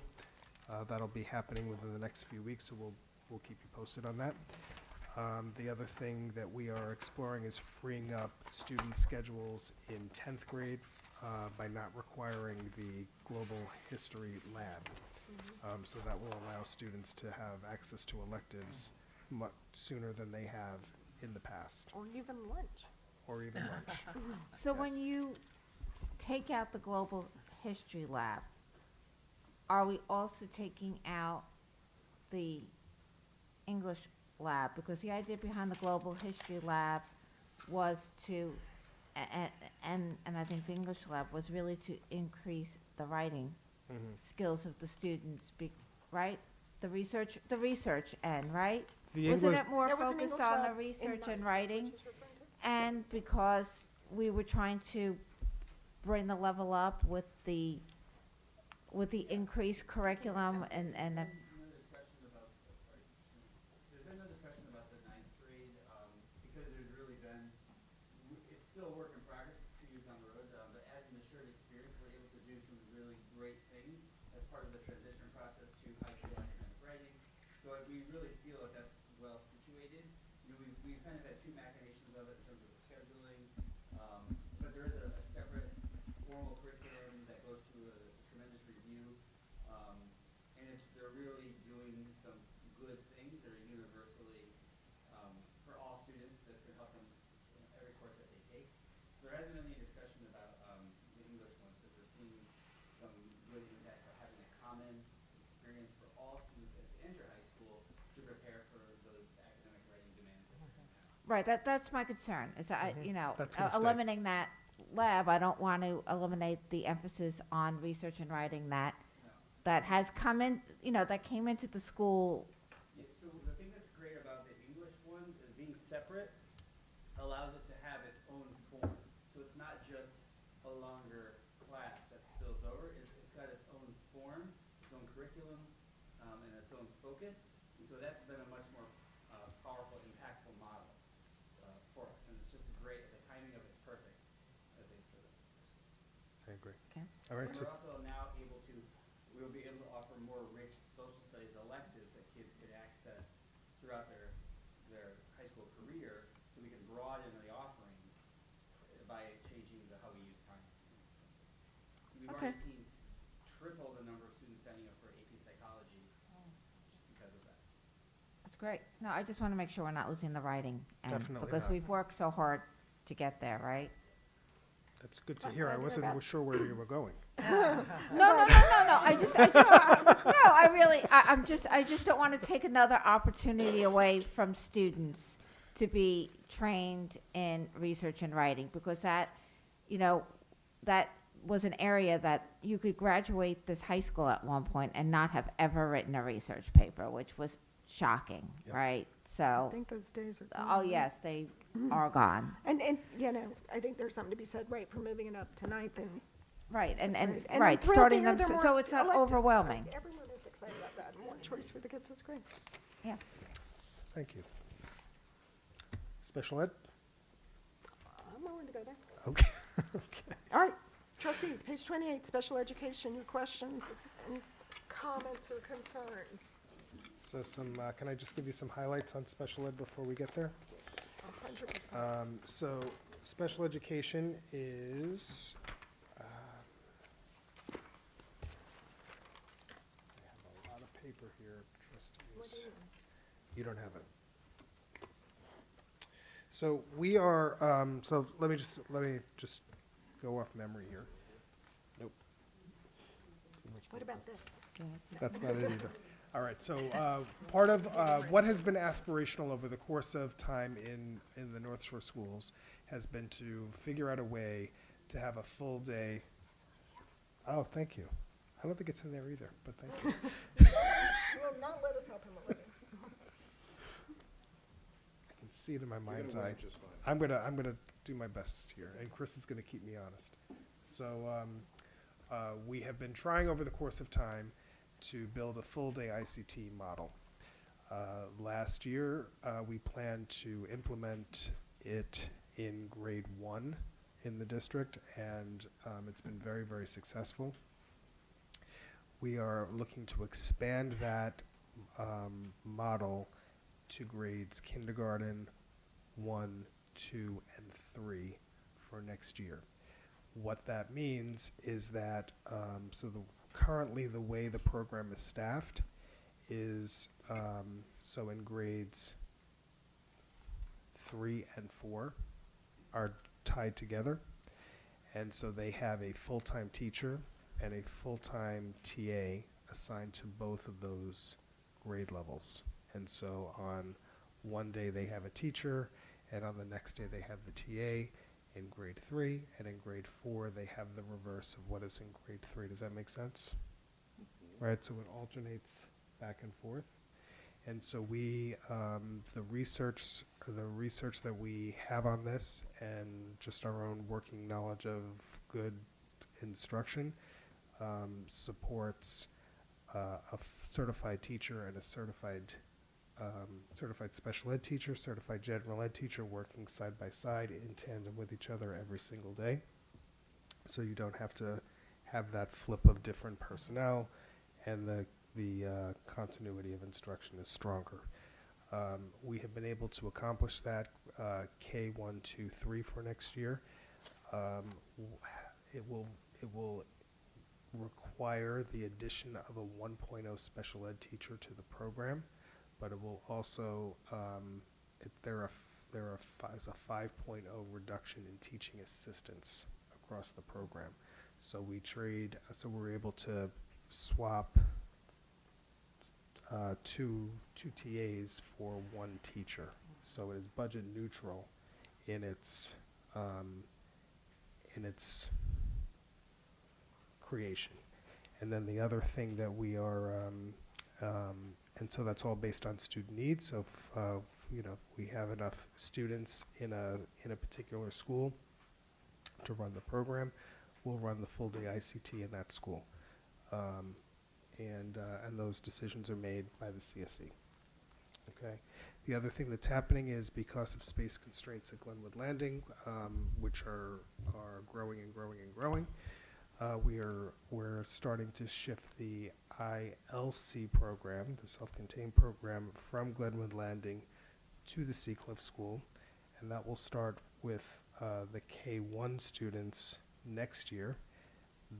All the other remaining students who are at Glenwood Landing will stay at Glenwood Landing, and then over the course of time we'll transition the program from Glenwood Landing over to Seacliff, where there's more available space. So it's important to us that kids are not bouncing around between schools over the course of their elementary career. So we'll start moving them over by program. So we're excited about the changes. I want to be super, super clear. It is not a reduction in service or program or staffing. It's actually a substantial increase to how services are delivered to children. And then in the following year, so next year is 1920, so in the 2021 school year, we'll finish that transition from K through 3 to K through 5. So if you don't have enough students in a school to support the ICT class, right? What happens to those kids? Do they have to go to another school then? They would go to another school. And then once you put them in that other school, would that be their school for the remainder of their career? That's how I would approach it. Yes. Now, what if a parent does not want their child does not wish to have their child not go to their neighborhood school? So the CSC works out those program issues with kids, right? So they're they work out how to meet the goals and objectives on the IEP. Do we have the issue now of schools with not enough kids for an ICT class in a particular grade? There Has was this happened one previously? I thought we pretty consistently. We pretty consistently had these, but there is, I think, maybe one student this year whose family made the determination to move them to a different school for the full day ICT. And we've committed to them that when you make the move, right, that move is That becomes your new home school. That's your new homeschool. Is there anything about the instructional changes you're making with the ICT that would make this more or less likely that a kid would have to change schools? No. These are not related, because I think we've heard a lot of questions in the community about whether how we're staffing the ICT would increase the odds of kids having to be moved to different schools. We're not seeing that. We're definitely not seeing that. And if there were a cluster of children in a school where, in 2019-20, there isn't an ICT section, and there, in the next year there is, we would shift the resources and build the staffing based on what the actual student need is, right? So it doesn't make You sense. could conceivably have more than one. You could, theoretically. in fact, this year at Glenwood Landing, I think in grade 5, there's 2, yeah, Okay. based on the need. So it's all based on student need. A special ed team knows that they need to make recommendations for kids based on what they need, and then we staff the model to support the student need. Also in the staffing model here, which we'll talk about at another time, but just to assure the board, because we are just getting started in the annual review season, there is a contingent special ed teaching position. So in the event that we have to add a section somewhere, we have the resources to be able to do that. Thank you. You're welcome. Okay, does the board have questions? Other questions or comments on any of the lines in special education? I have a question on special ed teacher aides. Page? 28. 28. That's a big number if we don't have kind of a firm idea what our CSC meetings are going to reveal.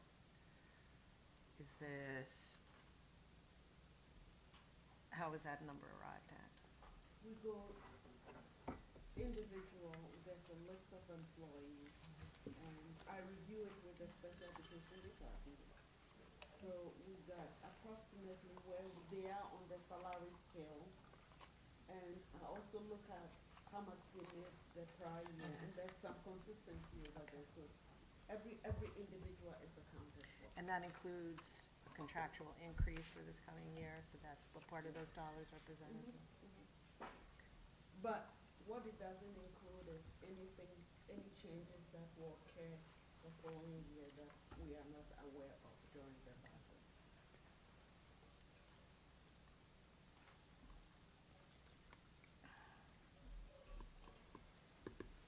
Right, it seems in line with, right, the 5 years.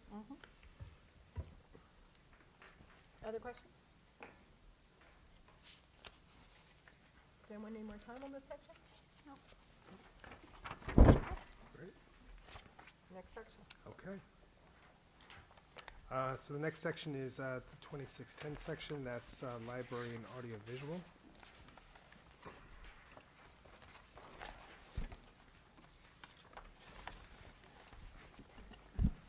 Just the first 2 lines are a hit, so that's not going to affect instruction?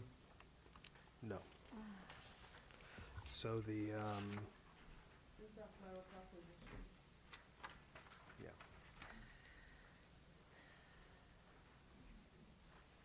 Go ahead. I think you had mentioned at one point that you weren't sure the clerical positions were right, but that you could see there was some need for staffing in the library? Right, so we're looking at, so we're working with the librarians and Deborah Small, who oversees this area, to identify where are the times where they might need additional support.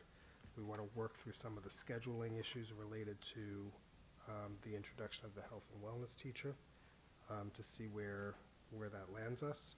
And then the staffing of the TA in that, the clerical position, I want to make sure it's the right person doing the work, right? So I'm not sure about that. Okay, because Right, because it's not like these numbers reappear elsewhere. in Correct. this. So overall, the library is a $127,000 cut. We're just under 200,000. I think, much as like with music, my concern is how this lines up with our values, and I think we all agree that reading is a value. You can go back to like 2011, 2010, and the library budget was, this library AV budget was $350,000. Now we're down to 200. This feels like a place we should have more resources. Don't you think part of that decrease, if you go back to 2011, that was when we started introducing the technology and one-on-one iPads? And part of the reduction was, I think, because of the introduction of those devices as well as the introduction of. It's a lot more than that. We're talking about removing the one clerical piece from the 3 elementary schools, right? You go back Right. that far, and you had support for the librarians. You You had 2 people in You had every. 2 full-time people in people in the elementary in all the librarians at libraries. all times. So we You lost had that. 1 librarian and 1, I think, assistant librarian. Right. So we lost that, and so now some more is coming out. And the libraries are serving a lot of functions, right? Like, we want all children to be deeply engaged with reading, and I think it's not simple to make sure all kids that we have something all kids want to read, and that we're actually connecting the kids with what they want to read, that the libraries, supporting this research program, part of the research that we do, that librarians, if classrooms are doing project-based learning, part of that support comes out of the library, right? That's putting together those books. And you can say we have books, but I understand where you're going. I the understand where library you're, has to be sort of constantly replenished as things Right. change. right, but I think you're talking about a clerical position here, and I I'm talking think. about it all. I'm Right, talking about the okay, whole but, trend, how we've But lost the lines that you were $150,000. pointed out was a clerical. What I'm suggesting is that maybe you need a different kind of person in there rather than a clerical. Right, which to Dr. Girouz's point, which he said, but I'm like, the money for that extra person doesn't appear here, so I still feel concerned, both about the loss of the people and about the greater trend going back years about the support we're putting to the libraries across all the lines. Right, the loss of the original cut, I believe, was for budgetary reasons. That's why we lost the addition, It right? was, and we talked about it then, but Right, but it's hard when the cuts keep. I understand, but I think you need to look at how you're doing your library and how you're doing the research and what kind of person you need. And that kind of person may be different than here. To your point, do we have the dollars elsewhere that we could allocate that person into here, the right person? Right, and I'm saying both. I'm saying, are those dollars elsewhere, and when you move into the other lines for the books, et cetera, So, I'd like those dollars to come back Okay. magically from the past. I want the money back. I'm not saying I right. know where to get it from, but it's a problem. That okay. we've got these values and there's only so much money. All right, so why don't we do this? In between tonight and our next meeting, I will get together with our principals and directors, and we'll talk about all the things that you've talked about, and we'll come back with a recommendation at our next meeting. And if I'm wrong, I'm wrong. And we had to have conversations about moving, Yes. how we moved, some money I think got moved to classroom libraries. And those Absolutely. are a legitimate place Yep. to have books too. I can't say no. So we'll talk through, in this, in these budget lines and requests, are there things that are missing that we, that would be helpful to have, and we'll let you know. Thank you, I really Okay. appreciate it. No problem. Someone else has to speak. I can't have more than I would just say one going soapbox per forward, section. I understand the thrust, and I understand the thrust with reading and writing as well. We spent some time listening to Tina tonight, talking about the reimagining of these spaces that can serve as the hubs for our students going forward in a new iteration that will be more applicable to contemporary learning. So I think even if this doesn't magically come back, I think we've made a commitment potentially through the bond to re-envision these spaces. And I think in future budgets, that's going to have to be backed up, because when they become different spaces, What it's kind not- of support this does isn't going to that cut need? it. $197,000 for all 5 libraries is a little thin. Well, especially if they're gonna be that's spaces. my point. You may need more of a media specialist than a clerk. Right? So that's Very where I was possible. going, and I think it's a larger discussion than taking the dollars away from the clerk. It's how do we utilize and how do we get the appropriate personnel in those spaces? But without the dollars, it's no personnel. There's always Appropriate or extra not. dollars. Find the dollars. There are. Man, There's it's always not extra finding the dollars. We can find it somewhere else. We always seem to. Other questions in the section? Library, audiovisual? Does anyone want to take a stance against books? No? I didn't think so. I'd be interested in You're knowing. gonna do it. Yeah, No, no, no. I'm just gonna do a little mental gymnastics. I wonder what the over the years, the transition between, and like, textbook research has switched over to online research. So are these books that we have here in the library, if you look at the inventory, how many of them are outdated in terms of current research, current ideas, current books on technologies? I'd love to know what the ratio is between reading for pleasure, fiction, history, which is my big thing, versus research text. I mean, it's something to look at. Is we built in efficiencies in terms of using online journals and online, you know, what's the trend? What does the 21st century library look like, and what does it consist of? And Where- there are funds in the budget to support, like ProQuest, the addition of ProQuest, Exactly. right, which is a major online That's great. research Research tool, tool. right? So we'll have that on board here. So I would say a simple, not data-based answer to your question is Right. much more of our research is done online than through reference books than probably in the past. But I know our library and media specialists do a very good job of keeping the collection current and recycled, every single year. So what you'll find on these lines is, the disposal of outdated print materials and the replenishment of new. So, but kids are not, you don't see a lot of kids checking out a lot of fiction out of the libraries these days. I think, right, that I have one kid. conversation has. I said a lot lot. to I do didn't with say the- none. I didn't Right, say it has a lot to do didn't with say the none. age of the I mean, kids. It has a lot to I'm do with sure the we time have- frame we're talking about. I'm sure we have that data in terms of how many books are being taken out each Yes. year, and I have no doubt that it's declined significantly. I mean, I know the high school where I teach, there are no more stacks. It's gone, and everything is online. What about elementary schools, though? I think I'm just looking at what I'm seeing over here. Right, I'm like. And I elementary can schools, I say think it's a very the different- library is completely different where I'm at. All of that's been eliminated, and, there's spaces for projects and everything, almost everything's online. Deborah, did you Not that wanna- that's the right way to go, I'm just saying that Well, it's that's the thing, different. I It's very, very different. I think there's an evaluative factor there, but certainly at the But younger it was ages- based on that kids were just not taking out books, and so that's why they made the change.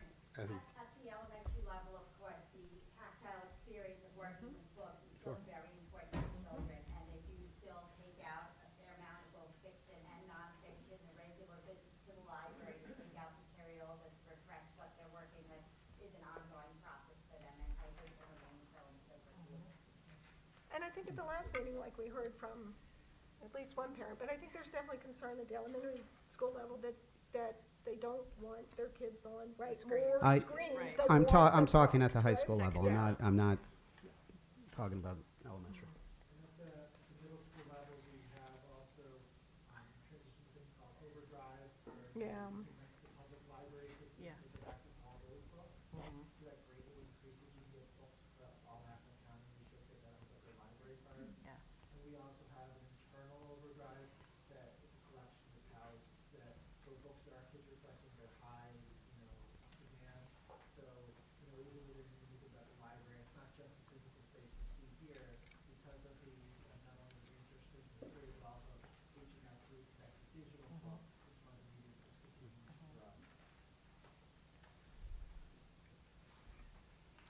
So the plan is to kind of do a little look back with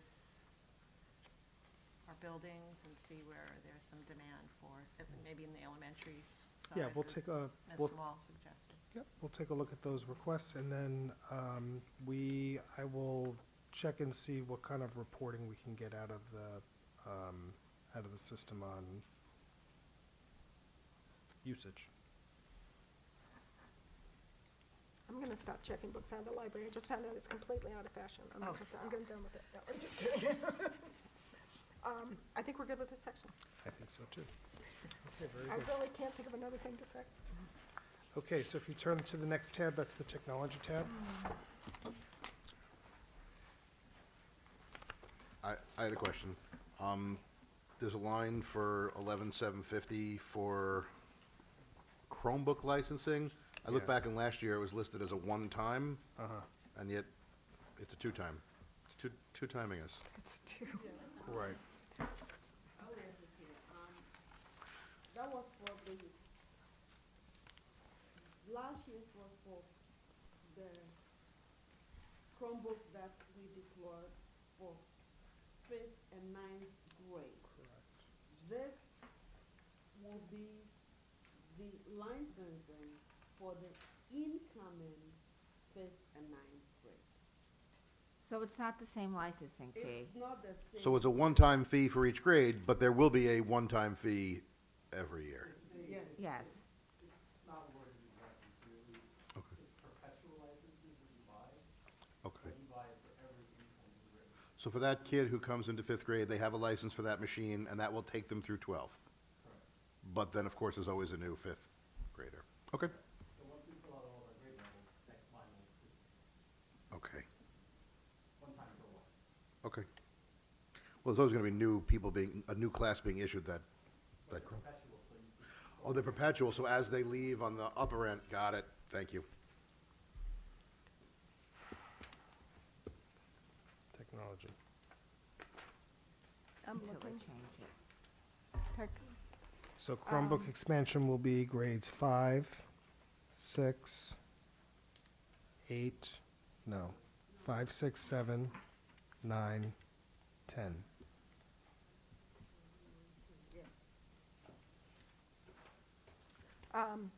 So I've been peppering Elliot with questions about the technology.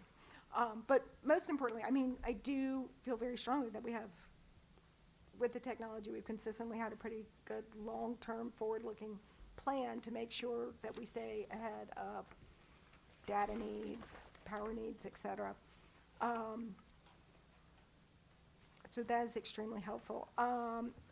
With the moves that we're making, getting student data in the cloud, our dependence on wireless networks, the power went out at the middle school the other day for a little bit, right? So I don't know how frequently this occurs. But the more dependent we are on the Chromebooks, particularly with cloud data storage and researching online, your Chromebook still works when the power goes out, but you can't get to any of your papers that you're writing or do anything else with it. So I'm wondering, and we do have some generators, we do have some ability to keep some things online, but I think it's much more geared towards emergency lighting and other critical systems. I don't know how much of a need it is or how unstable our power supply is, but I'm more concerned all the time with all of the moves that we're making. The phone system needs power. All your security systems are going to need power. What we can do to keep as many systems up and running all the time as possible, without breaking the bank, of course, Yeah, so, or selling our books. ask me your question, please. Do you think, ideally, we would have more resources in backup power, like generators, and then that also means backup power in terms of batteries that tide devices over between when the power goes down and when the generator kicks in? Don't we have an issue with the generator? At least we were looking at expanding the generator We for believe the at the high school, we but can't the increase the dis- capacity yet right. until Right, they but increase the I gas don't know, lines. is the middle school fed by the same structure, because they're across the street from each other, that I think if we could would solve the be theoretical heavily- question of if we ought to do it, we would then, Well, I think you need to Right, see what the figure out. feasibility is and the cost are. you know. Olivia, the generator, the middle school generators that run off the same power as the power source is the high school generator. You're just saying, is it the same gas All right. line? It's the same. It is the, you're sure? No, I'm not. That's I the mean, it would make, question. Right. you could Because we already imagine it, know but I there's don't a know. problem. Okay. We'll follow up on it. But we've been saying that's a problem for a long time. I kind of believe the gas must be coming at some point, you know? Like, that's been on that agenda for like 2 years. I can't believe you don't believe National Grid. All right, fair point. So we haven't identified this as a major need, but we'll certainly have a conversation about it. That's right, where I was trying to go with some of them. And in part two, really, as much a part of the security systems and that sort of stuff as, you know, as anything else. Anything else in technology?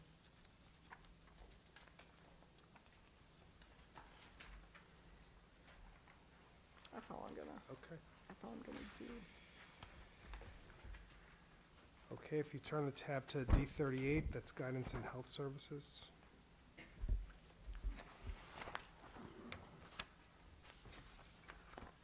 Or people and guidance services. Okay, so we're on pages 38 to 41. Okay, so these are attendance office, the guidance counselors, expenses related to the guidance program, our nurses,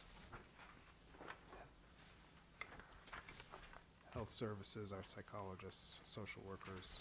So a lot of this is salaries. So this is where, if you look on that first line on page 39, that's where the new elementary guidance counselor rests. So there is guidance there. There is guidance from the state that we need a counselor, that students in grades K through 5 need to have access to a counselor. And I think we talked about this at the last meeting a little bit. It's not practical, nor do we have the resources to shift counseling support from either the middle school or the high school to the 3 elementary schools. And so rather than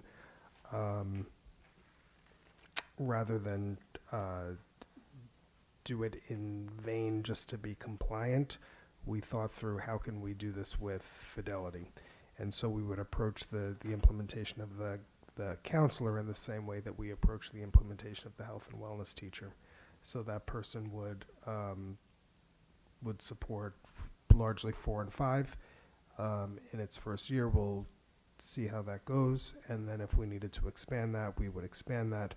But there is regulations that K through 5 students need to have instruction and access in college and career counseling. That's not to say that we want them counseled to college, but it's more about awareness. But there will be a set of standards and curriculum that is built around this, and it's one of those unfunded mandates that we so often talk about. I was going to say, most of these, the expenses in most of these sections are very stable, but, you know, we do have Correct. the increase in guidance, of which a big chunk is, That's right. is that position. That's right. Peter, how are guidance counselors certified? Are they K-12 or are they considered secondary / elementary? I think they're K-12.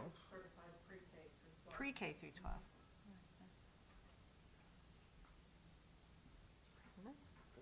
So we'll recruit that. We could always change the elementary field trips to college visits. You know, No, you we can't will start not. too early. Put them on the bus. No, we will not. Take them to Dartmouth, I don't know. No, we will not.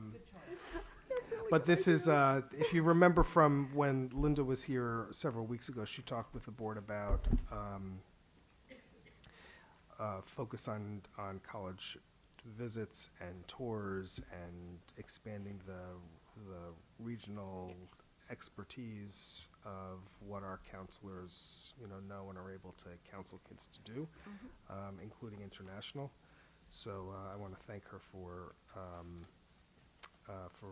doing a very, very nice job there. Good with this section? Everyone? Yep. Looks like they are. Okay, the next section is athletics. And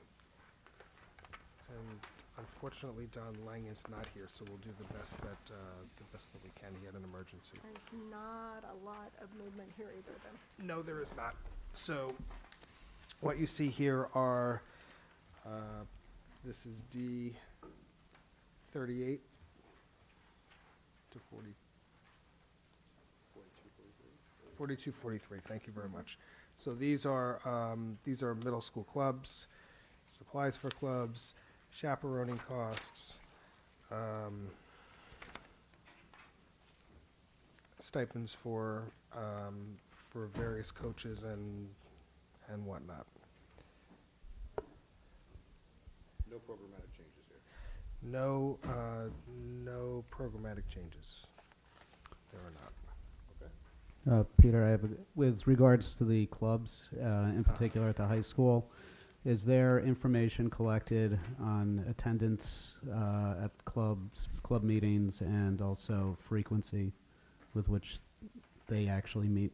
Yes, so that's done, that's run by Sarah Lamar, formerly Trustee Galati. And so the club advisors are responsible for submitting their charter, their attendance, their, pardon me? The minutes of every meeting. And then that all gets reviewed, and they don't get paid if that is not in compliance with the number of hours associated with the level of the club. Okay, thank you. I actually I sign every single one of those. Better you than me. It's great fun. Joanne? A couple of questions. Peter, I'm noting that the athletic stipend, the first item, Yes. the high school athletic director, is that the change? I see it's listed as an equipment director now, rather than. Oh, I didn't notice that. Did you know about that?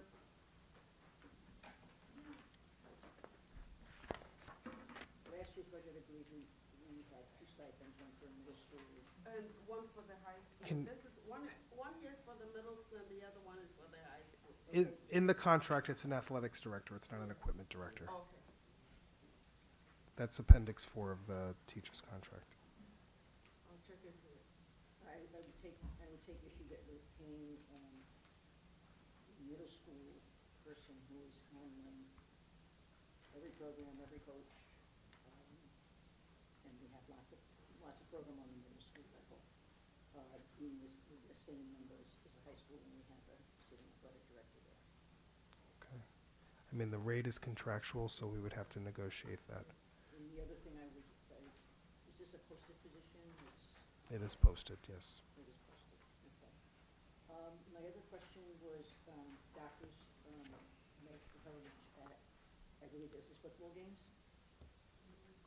It is our policy to have a physician present at all varsity JV and middle school football games?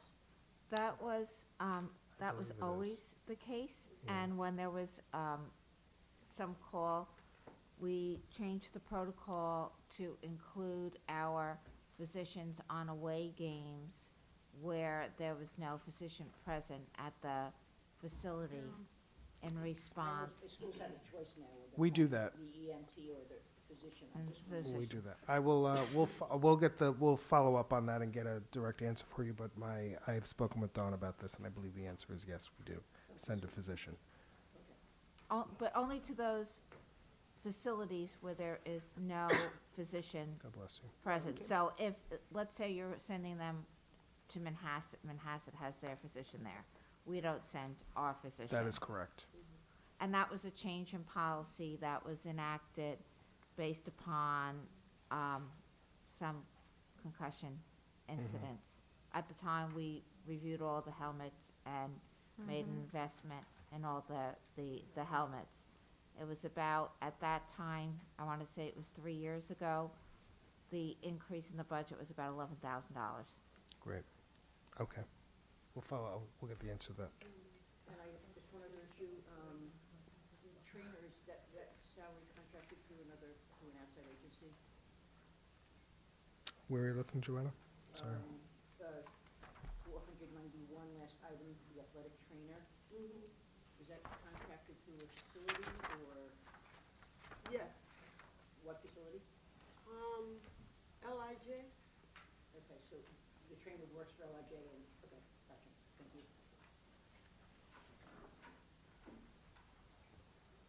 Okay. Anything else? All right, we're ready to move on. Okay, and last but not least, we can take a look at the section F, which is the revenue projections. And I might ask that if we don't have any more questions on the expenditure lines, that we can perhaps allow the administrators to go home and get ready for a day. I think that's extremely reasonable. I know they want to stay. You're probably going to have to encourage I'm sure them they to are dying to go, know where revenues are coming from in the But yes, budget. I think, if you'd lean on them a little bit, maybe, it's for the kids.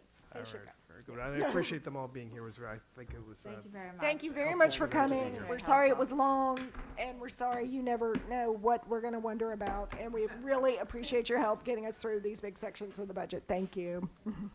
Thank you, everyone.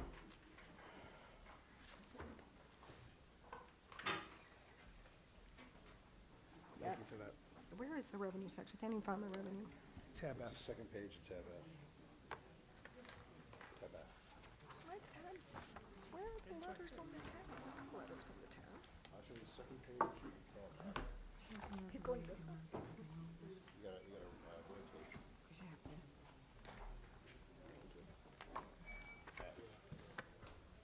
Do the budget projection reports. Oh, God, the turning is what really. It's the page after that. Now we gotta go this up again. Olivia, this report that we used as Appendix A from last year, do you remember this, sorry, it's far away. But this format was pretty sweet. I liked it. It was. I'll show you later Okay. at the end. for the revenue? It was in Appendix A, I think we did it afterwards, maybe with some updated numbers, but it was helpful to chart everything out. Okay. I'll show you. I have one, something similar Yeah, Is it in your narrative? in my narrative. It's in your the front. narrative. Okay, great, Okay. great, Front. perfect. Thank you. It's like 2 years, though, instead of 5 years, the one in the narrative. Correct. Correct. But still nice. I'm not saying. Okay. Okay.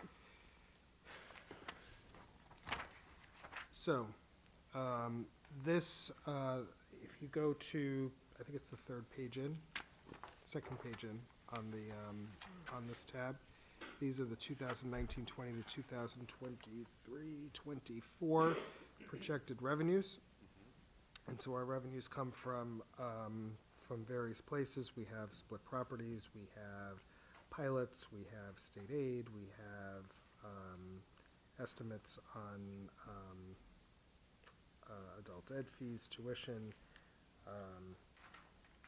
placements, and then how our use of reserves. So if you take a look at this, and maybe Olivia, I'll ask you to take us through this document, right? You'll get a sense of how this is built, what we are projecting, and then if you go to the bottom line, you'll see, based on those projected revenues, they grow there are assumptions built into how they grow, that you'll see the structural deficit to the budget. So if you go all the way out to 2023-24, in the absence of doing anything other than carrying forward the budget as is, and the revenue projections, there's a $6 million delta between our expense budget and our revenue budget. Those, obviously, we this 5 years out is very, very tricky when it comes to this stuff. But it'll give you a sense of how that grows. So Olivia, why don't you take this, please? This is just telling us, we base this on 2% growth in the tax rate. In other words, you take the levy from last year, you add 2% to it, and keep everything that we have in the tax cap calculation same as this year. The delta, as Peter talked about, will be what we are seeing. Next year, we may have to cut about $2 million from the budget in order to meet the tax cap. And the subsequent year, we have to cut $3.8 million, and that goes on and on and on. Of course, if we cut something in the following year's budget, the subsequent year becomes low. But that's how, and this is exactly how we build the budget anyway. When we put everything in the budget, I mean, we have to go back and cut it. And that's typically what we do every year. It doesn't mean that the deficit will be 6 million, because we work on it every year to bring it down.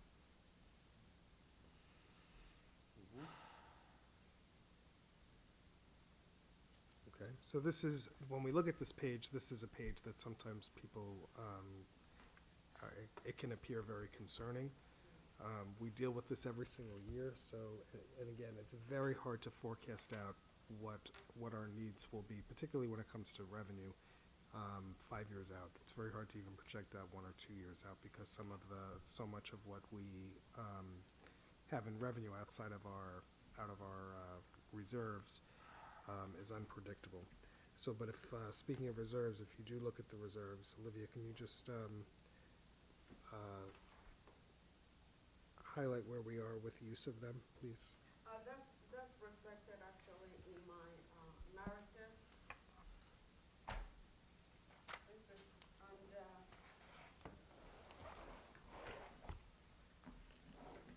at the beginning, section A3. So what's that?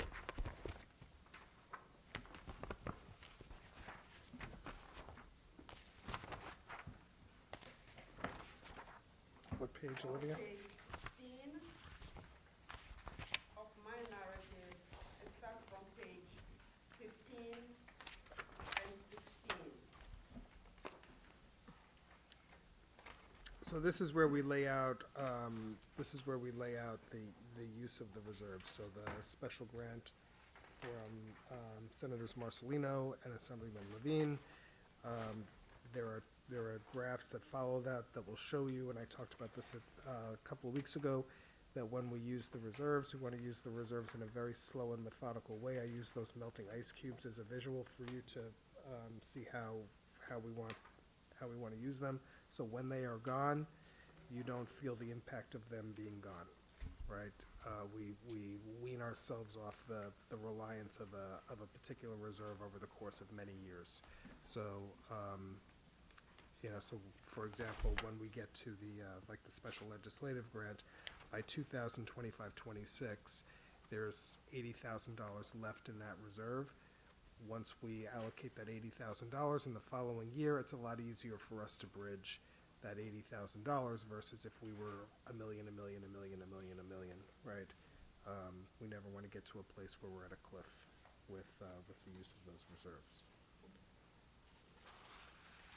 Okay, but this budget uses a consistent use of reserves, a consistent use of fund balance, and a consistent use of interfund transfers from last year to this year. We tried to keep that as flat as we could.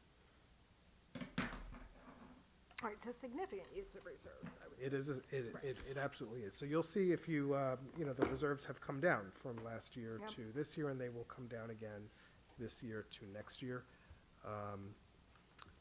And then we'll know that number when we are done with our fund balance projection, when we're done with our fund balance calculations at the end of the year.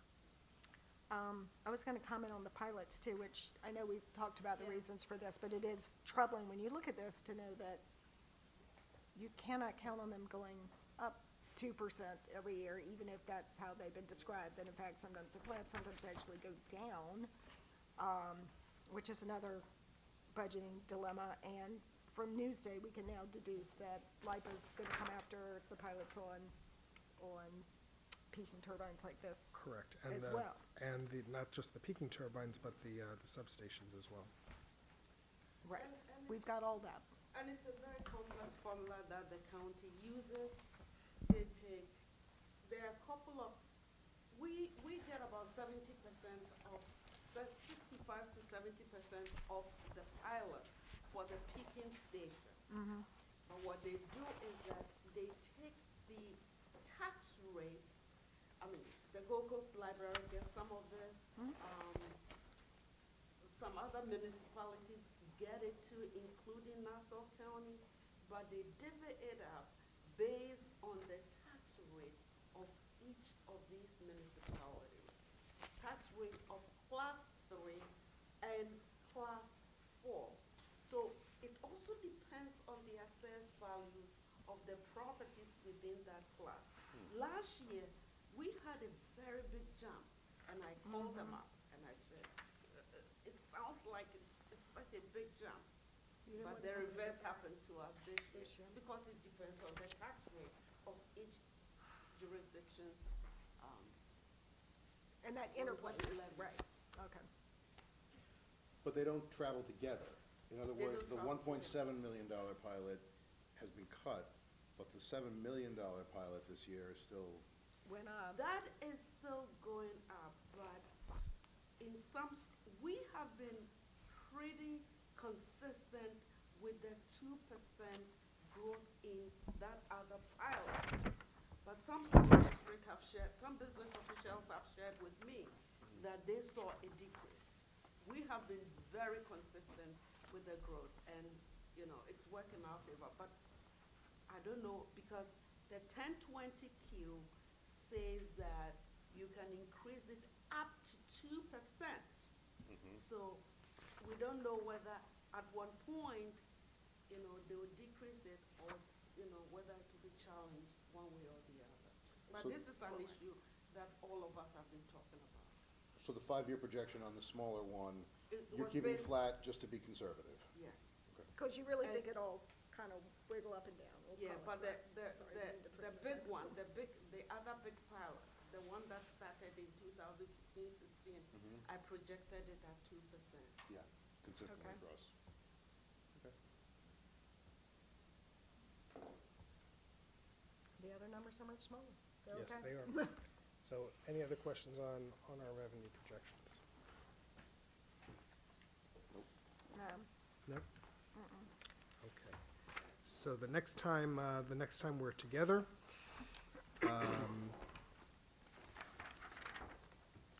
March. We'll look at staffing, we'll look at employee benefits, we'll look at debt service, we'll look at other revenue and financing sources, and to the extent that we can, we'll start to do a little digging into fund balance. Okay, so I thank the board very much. Okay, that's You're great. welcome. Thank you, Olivia. Thank you, Olivia. We appreciate it. We know you've been burning the midnight oil to put it together and then to explain it.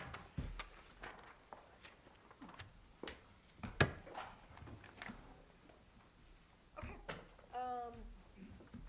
feel like we need a 7th-inning stretch. All right, you can all stand up for a minute. Ooh. Okay, so we are all the way 2/3 through the first page. We made it through discussion item B. Next on the agenda is in fact comments from the public. You are all invited to address the board if you'd kindly use the microphone. If you have any thoughts or questions you want to share with us, we just need your name and town of residence. Thank you. Grant Clutter from Seacliff. These meetings don't lend themselves to an open discussion, as we've talked about, or I've stated before. And and I think it's important as it relates to the election issue that we have a more thorough discussion and an open discussion. And there's been emails and postings and various statements that create more confusion than provide answers. So what I'm requesting of the board is to hold an open discussion in a town hall format where it's devoted just to that topic, and will allow a thorough discussion, and will hopefully allow much of the community the opportunity to be there, and whether they're for it, against it, don't understand it, to be able to really vet the issue and understand it. And I think these meetings not only don't allow for discussion, but given here we're at almost 10:30, it's preventative for many community members to be here at public comment. So I'd request if the board can do that, and if a motion can be made, I would understand would be the format for such a step. I would request that that be done. Okay, thank you. Anyone, of course, is welcome to do that when we get to, I'm going to say, old business. It could be new. You want it to be new? It'll be new. I don't have strong feelings. I don't think anyone's going to quibble with anyone over this section of business. Hi, Natasha Gordon, Seacliff. Thank you. My question is budget related. This came up last night at the Seacliff PCA meeting. I have a third grader who's started violin instruction this fall, and I think it's very frustrating. I mean, he was very excited to start, but he's now very frustrated because even though they have 2 music classes in a 6-day cycle, they only have 1 instrument instruction. And yesterday he came home with the form. He had a class, and he came home and said, "Your next lesson's in 16 days." I would love for there to be a way, at least in the beginning, for them to have more instruction so that they get over that hump of starting to at least be interested and see the pleasure in the instrument.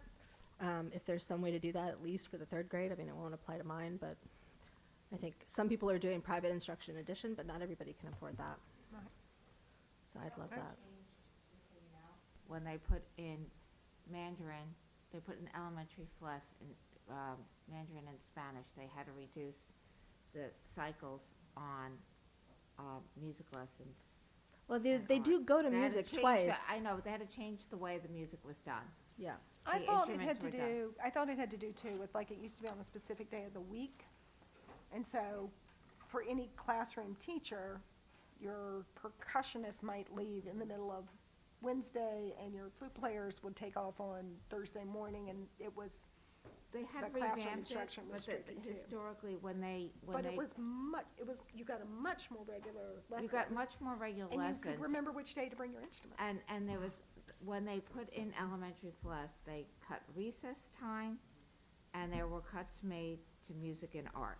And that's really the reality. It's because of the school day, so you can't do it all. I mean, obviously, we can look at it, No, but not us, but the administration can look at it again. But they do have a second music lesson where they're learning the recorder, which is what we all General music. right, which is what we General all music. did as kids. But I think it'd be a lot more valuable for him to be doing more violin instead of recorder and violin at the same time. Which is the way it used to be done. Yeah, I- I'm not advocating to get rid of It's Mandarin. interesting, because like the like Wednesday schedule or whatever was problematic, and we went to this like cycle thing, but Right. if it could be twice in a cycle. I mean, at least for like the first half of 3rd grade, maybe, just so that they get to the point where they're using the bow. It's interesting. Right, they can play anything, right. Instead of plucking. I think it was December before we started with the bow. So that would be great. But thank you so much. I mean, you're obviously spending a lot of time. Natasha, you said that was 1 in 16? He came home and it said, your next lesson is in 16 days, so you have to practice. Calendar days? Calendar days, yes. But, the lesson before this one he missed for the snow day, and they don't make it up if they miss it. So, he's had 1 lesson in the last 2 months, pretty much. Now we have to fight with the health and wellness instruction for 4th and 5th. About how, Where right, to- where well, to- that's 4th and 5th, and so like 4th and 5th, This Third. is just 3rd. Oh, we might. Right, so sneak the in there. difficulty is that there are, she's saying just to get them, the, Yeah. the difficulty is that there is only so many available minutes in a day. That's not true. It's not if you're an attorney. They're Oh, also yes. billable. Exactly. Right. So, we're looking at, so part of our, just so the board knows, or I know you know, but just to be reminded, the strategic plan, one of the action items in the strategic plan is for us to look at the way time is used throughout the system. And so you heard me talk about how the high school is looking at time, the middle school's use of time is pretty good, but it's very flexible on the grade level, but not necessarily between the grade levels, so we want to take a look at that.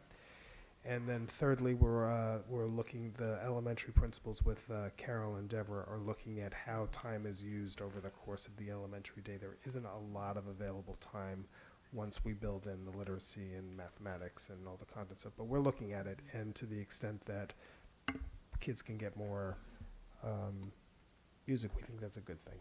But time is tricky.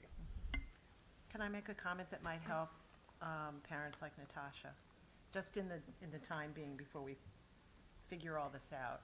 The Tri-M Honor Society, Music Honor Society at the high school. You could reach out to them.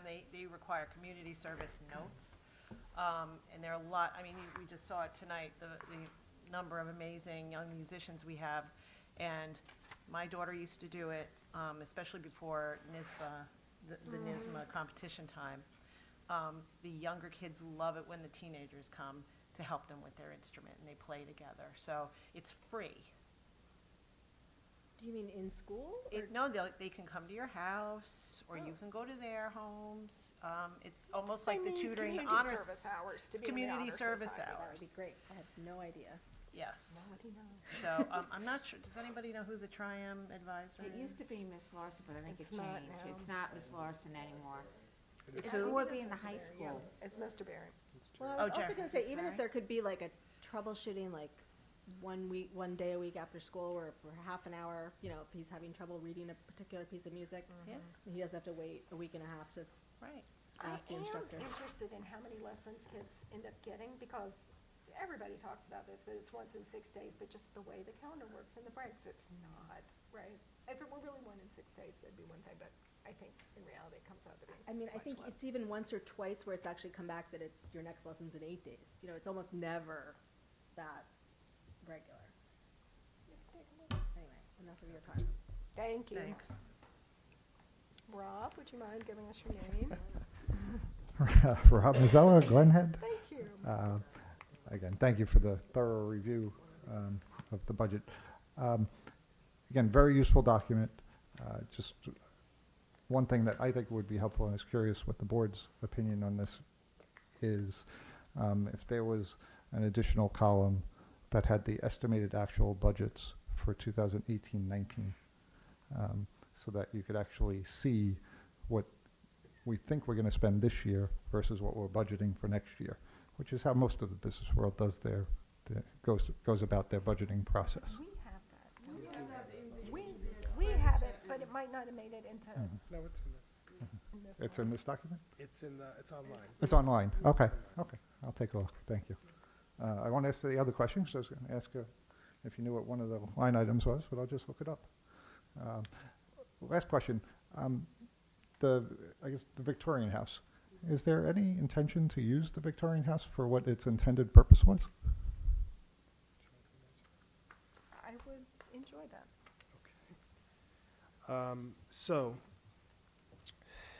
the Victorian House was built for the use of my understanding is for the implementation of a television studio, right?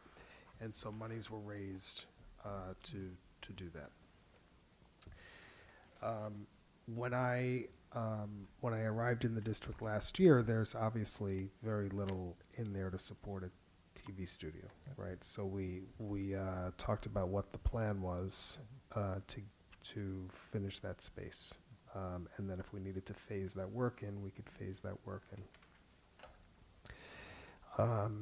we also needed to speak with our student body and faculty about what they want and need in this area. And so what we've come to learn is that we don't have really any students who wish to have a TV, like a formal TV studio. So I don't know whether or not how it was determined or that this was a need, but when we actually went and asked the kids, is this what you want? They don't. That doesn't mean that they don't want to do video work, but they would rather do video work on their phones, on tablets, on desktops. wherever they wanna do it. Exactly.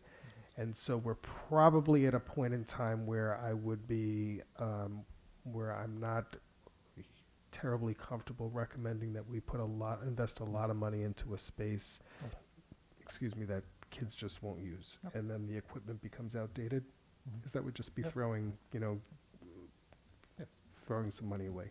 So as part of our bond, and we'll talk about that, with the community, because I think people will say, this comes up from time to time, like, we raise this money, why you're not doing it? That's the reason why. So what we'll do over the course of, through the bond exploration or, review process, is how can that space be used so more kids are in it and using it, because that was the whole point of it.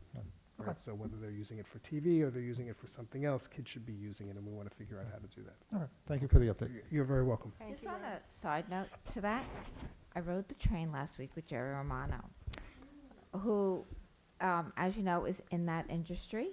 And he said, we were talking about it, and he said it's very simple to section off even space in the cafeteria for the type of work that the students want to do. And he offered to volunteer his services as a consultant to do that. He said, obviously, he couldn't do a club during the week, but if, there was some need coming up, he could do something potentially on the weekends, but that would be a different story. But he did offer to volunteer to look at what we have and what the plans are and make some recommendations. Terrific. Very nice. Do we have anybody else for public comment?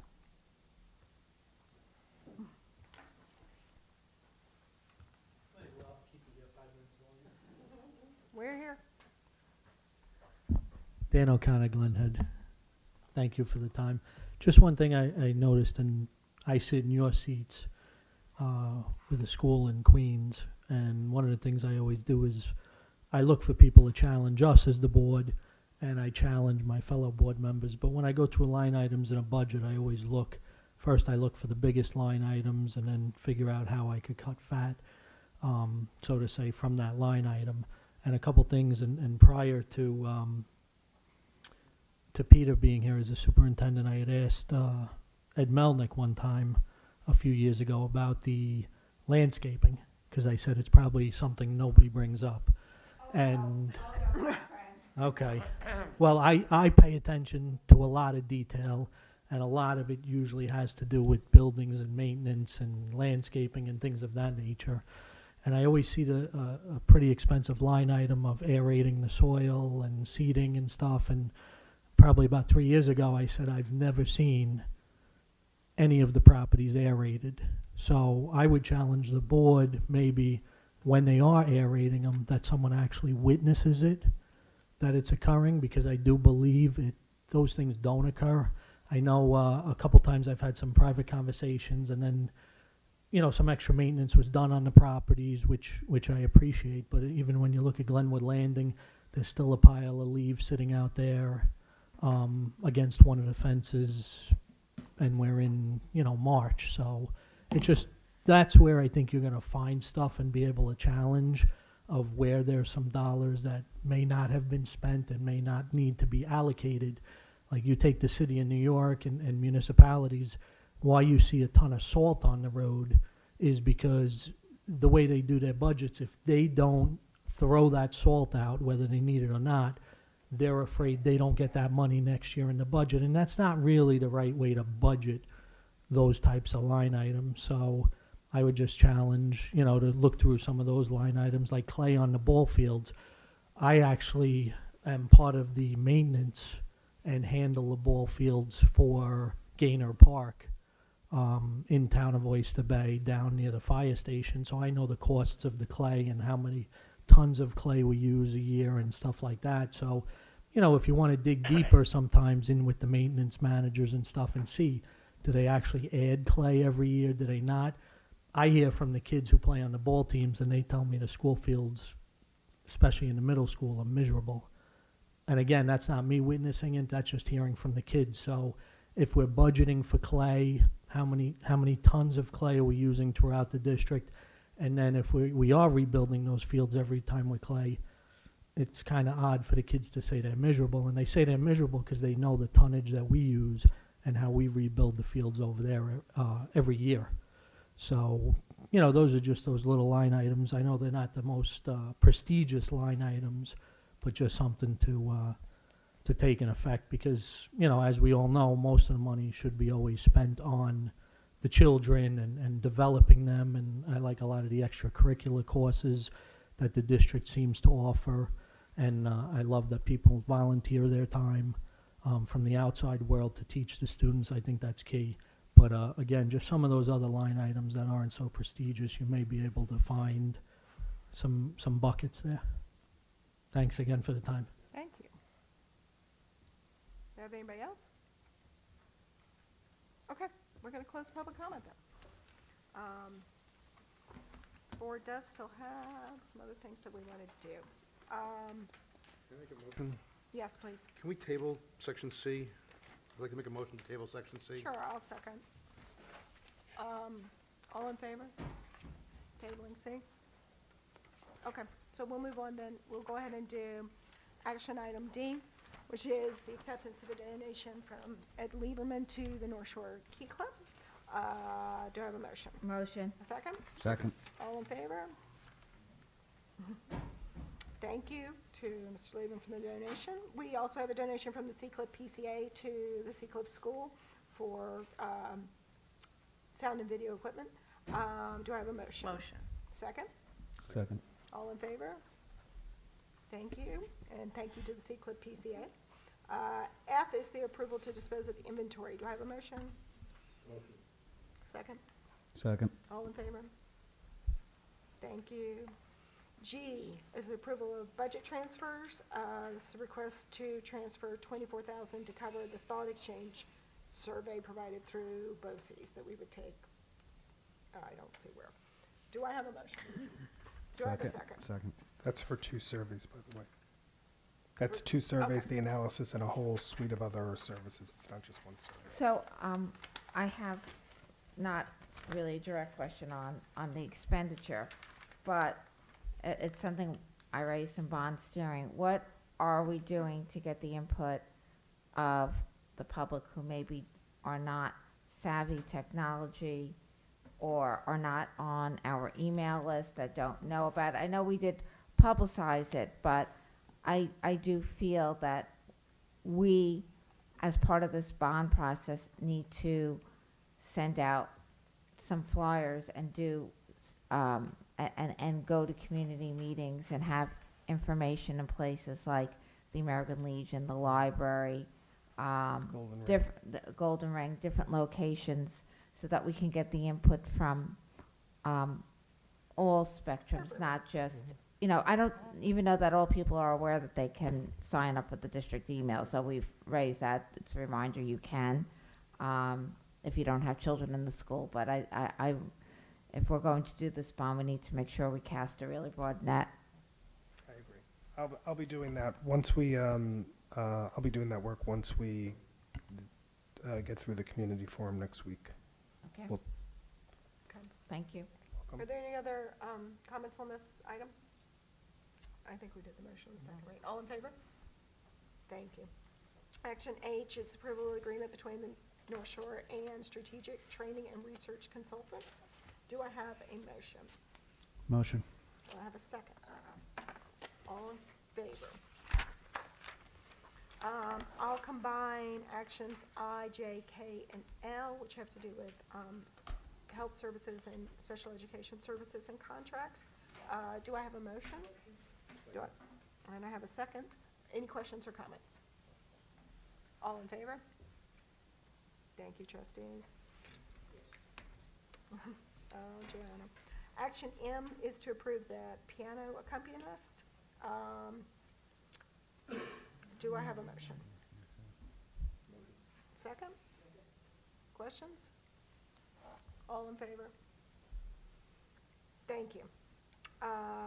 We need to have board committee reports.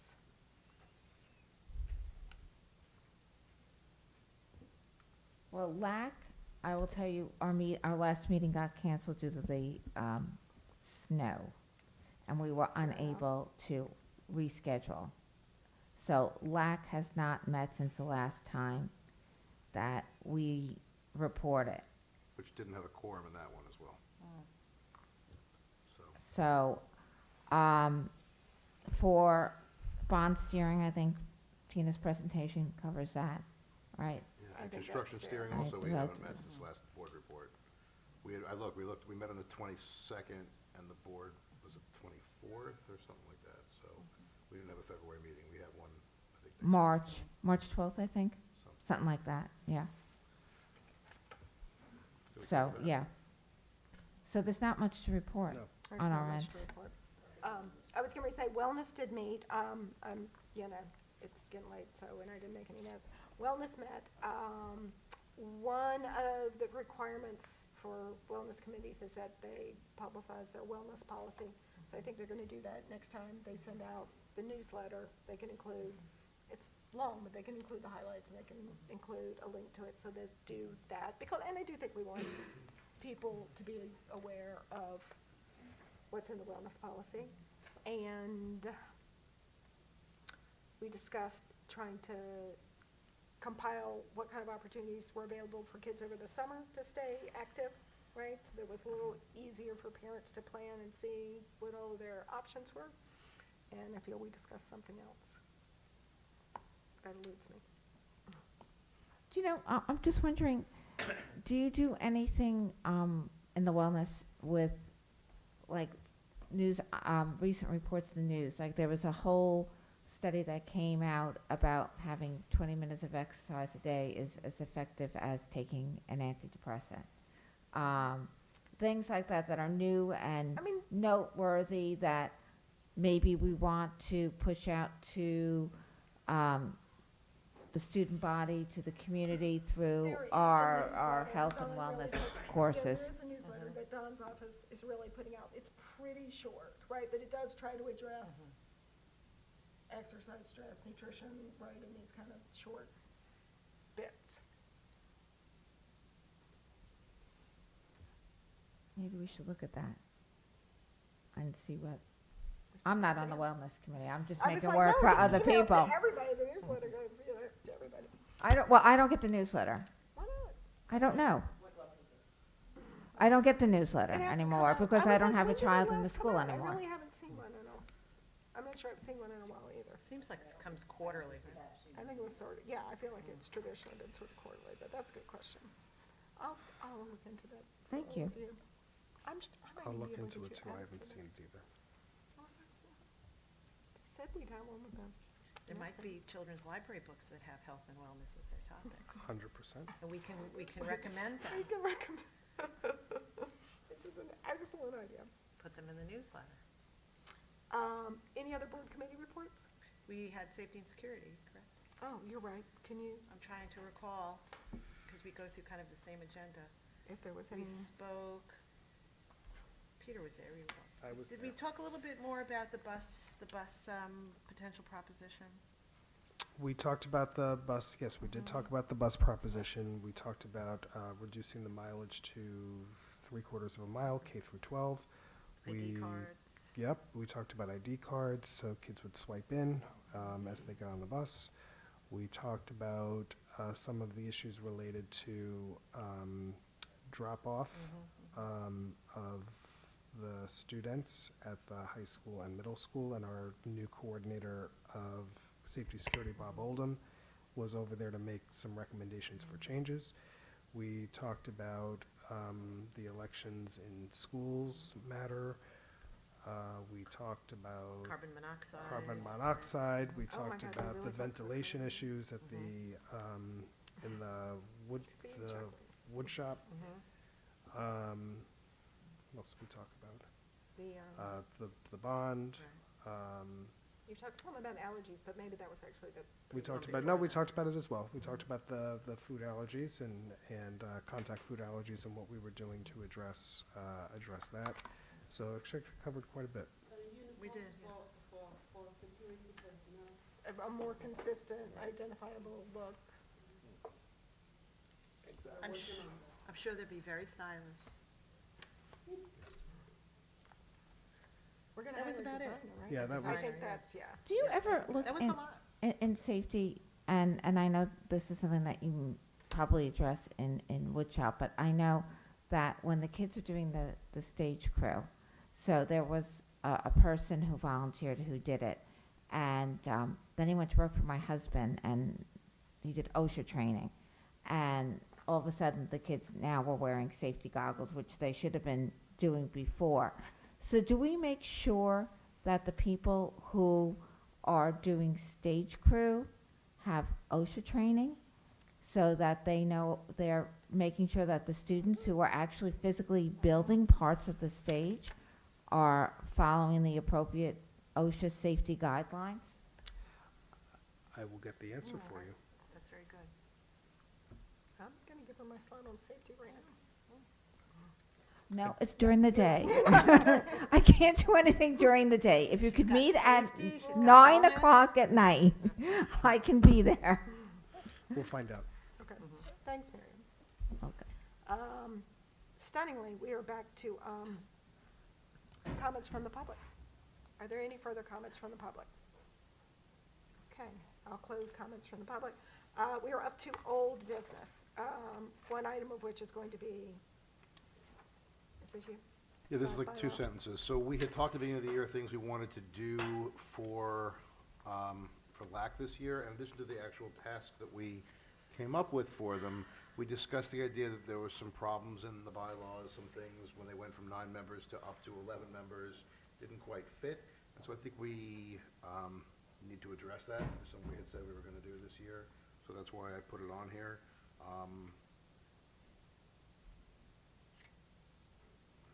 That's really all I have on that. So I guess I have more. One option would be to set up a subcommittee of this board to do it. One option would be to have the policy committee do it. Unless people have zero interest, we can just leave them not fitting right. What do you mean by not fitting right? So it says, for example, just one example, they have a 3-year election cycle and no more than 3 members of, not election, but 3-year appointment cycle, and no more than 3 members can be up for reappointment at any time. Supposed to be staggered. Yeah, 3 times 3 is 9. We've up to 11, it doesn't work. Just little stuff like that.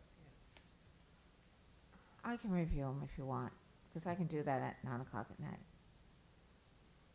It's fine with me. I'm more than fine with me. Great. I'm good at bylaws. I have to go to Google Earth, so I'm spoken for it. Other old business.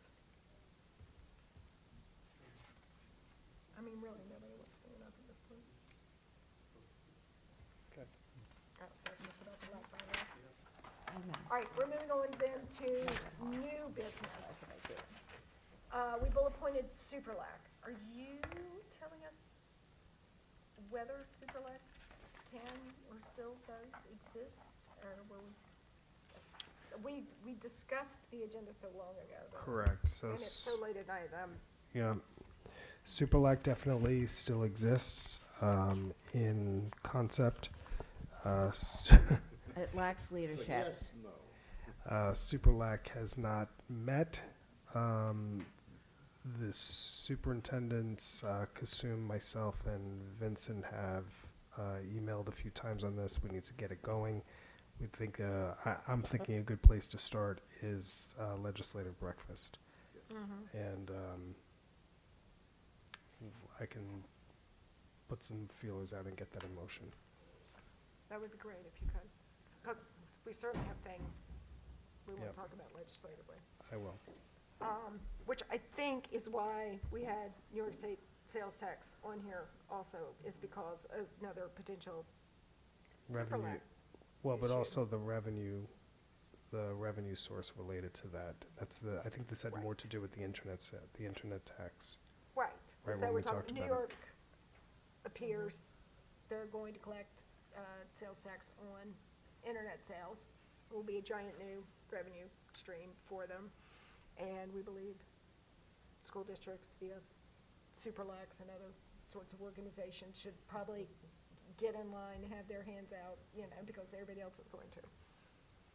Particularly given that, when we had the gap elimination cuts in 2008, that since the state never really recovered their funding levels from that, it seems like an appropriate moment when there's a new revenue stream. But we need a way Yes. to do it effectively other than just, muttering about ourselves about it. Okay. So that's why that's there. Okay. Other new business. Could I request that we schedule a athletics policy committee meeting? I don't think we've had one since last spring, early spring or late winter. And I was a parent member on that committee. And I think it was a very reactive kind of an agenda. And I think we were talking about the latest incarnation of the attendance policy. We can certainly do that. We had decided not to run that committee this year when we built our committee structure over the summer. Didn't we have combine assigned- two? we have had assigned- It's athle- an it was athletic combined. committee. Right. Right, we Correct. combined two committees into one, Yes. so. There is an It wasn't, we didn't decide to do the policy and There were two. There were two that we collapsed. Advisory. There was, Okay. advisory. correct. And advisories exist? So which remains? If it's Does it- advisory, well, is it going to be an ad hoc committee that just convenes when we have some significant issues at the community, or It shouldn't. should it be regularly run like the others? It should be. So the question is, so if, when we collapse them into two, the two into one, what we didn't discuss was what would be the role of the parents and the students that were on one of the committees. I think we had parents and students on the policy committee, right? So if we're making it into one committee, don't we need to engage those parents and students again? If you're going to hold and then regularly schedule it, so that if there are issues in the parent and the student community, they can raise those issues, right? Isn't that the goal? That is the goal. Right? Certainly you should have that input in any advisory committee. Right, but on the advisory committee, we didn't have that distinct parent and student, did we? Only on the policy. Only on the policy. There were no- So now that it's one, we still need to have that. And I don't think we filled that mandate, right? From the review, you mean? No, Or- but the parents and the students were part of the committee, so we haven't recruited parents and students to be part of the new all-in-one committee, correct? Well, the collapsed the committee. advisory committee hasn't met, I don't even remember when it met. So policy is the most recent meeting that we have, and we did have input from parents and students on that committee. That opportunity should be offered if we're gonna combine the two. Two into one, that's my point. Absolutely. Any advisory committee should have student and parents on it. And I think that was the suggestion from the athletic review, that the parents and the students should have some input. So, But you need to clearly get to that point before you can even have a meeting, right? As far as we know. Yes. You're missing two Yes. arms. Well, so that was a piece of history I wasn't around So, for. let me follow up with Don on this and find out what the status of it is. But we definitely don't need two committees. I would say let's focus on the one, make sure that it's But we don't meeting, need and zero either, what we right? don't need or want zero committees either. I will follow up on it. Thank you. Thank you. What else do we have? Tim? I think the question that Grant raised Oh, yeah. Town hall. regarding the town hall, right? So, I'm not opposed to that idea, it's calendar-wise, that's gonna be, I think, problematic. I don't know what anyone else thinks how we can schedule it. I mean, maybe we can schedule a public comment early in the meeting, maybe the first agenda item, and allow for a little bit more conversation during that. I think that's reasonable. Or maybe we just need a town hall.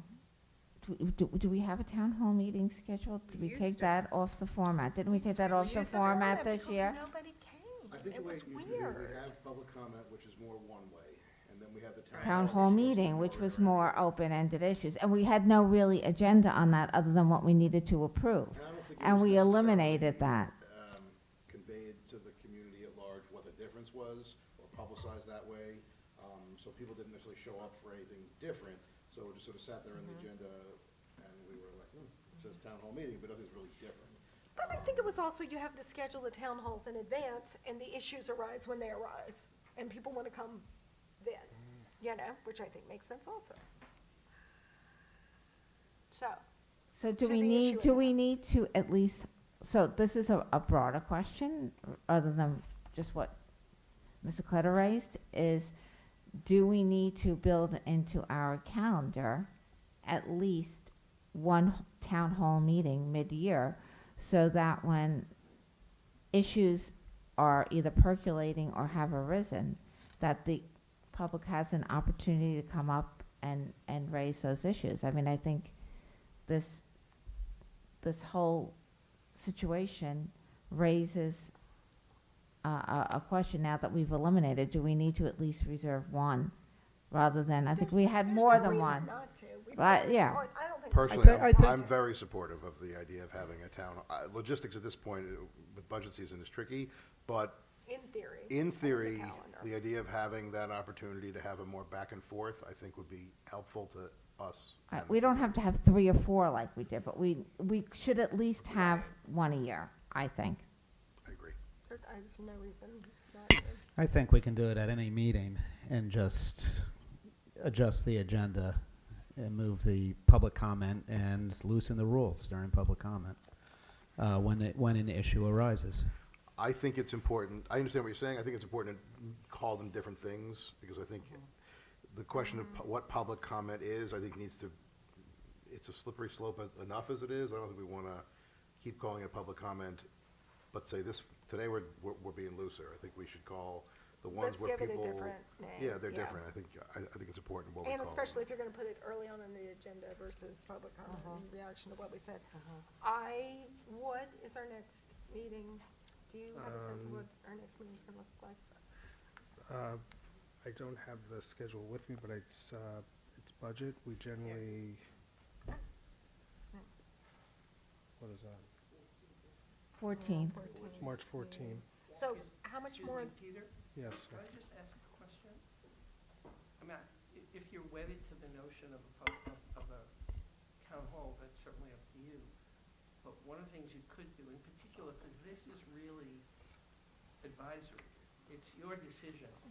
And you're asking the community to come in and give you opinions, and if you want to have exchange, you could set aside a portion of one of your meetings and call it a hearing if you want, and engage in the exchange if that's the format you want to use. It's different from the public comment, because the public comment, you're not going to engage in the back and forth. But what I'm suggesting is, I don't know that you need a special meeting. You can, in your meeting notice, indicate that there's going to be a hearing to discuss a subject A. Have that as a separate part of the meeting, as a separate item, agenda item. Have your discussion. If you want back and forth, you can do that as part of the format of the meeting, but you don't need to set aside a separate night. You guys have an awful lot of meetings.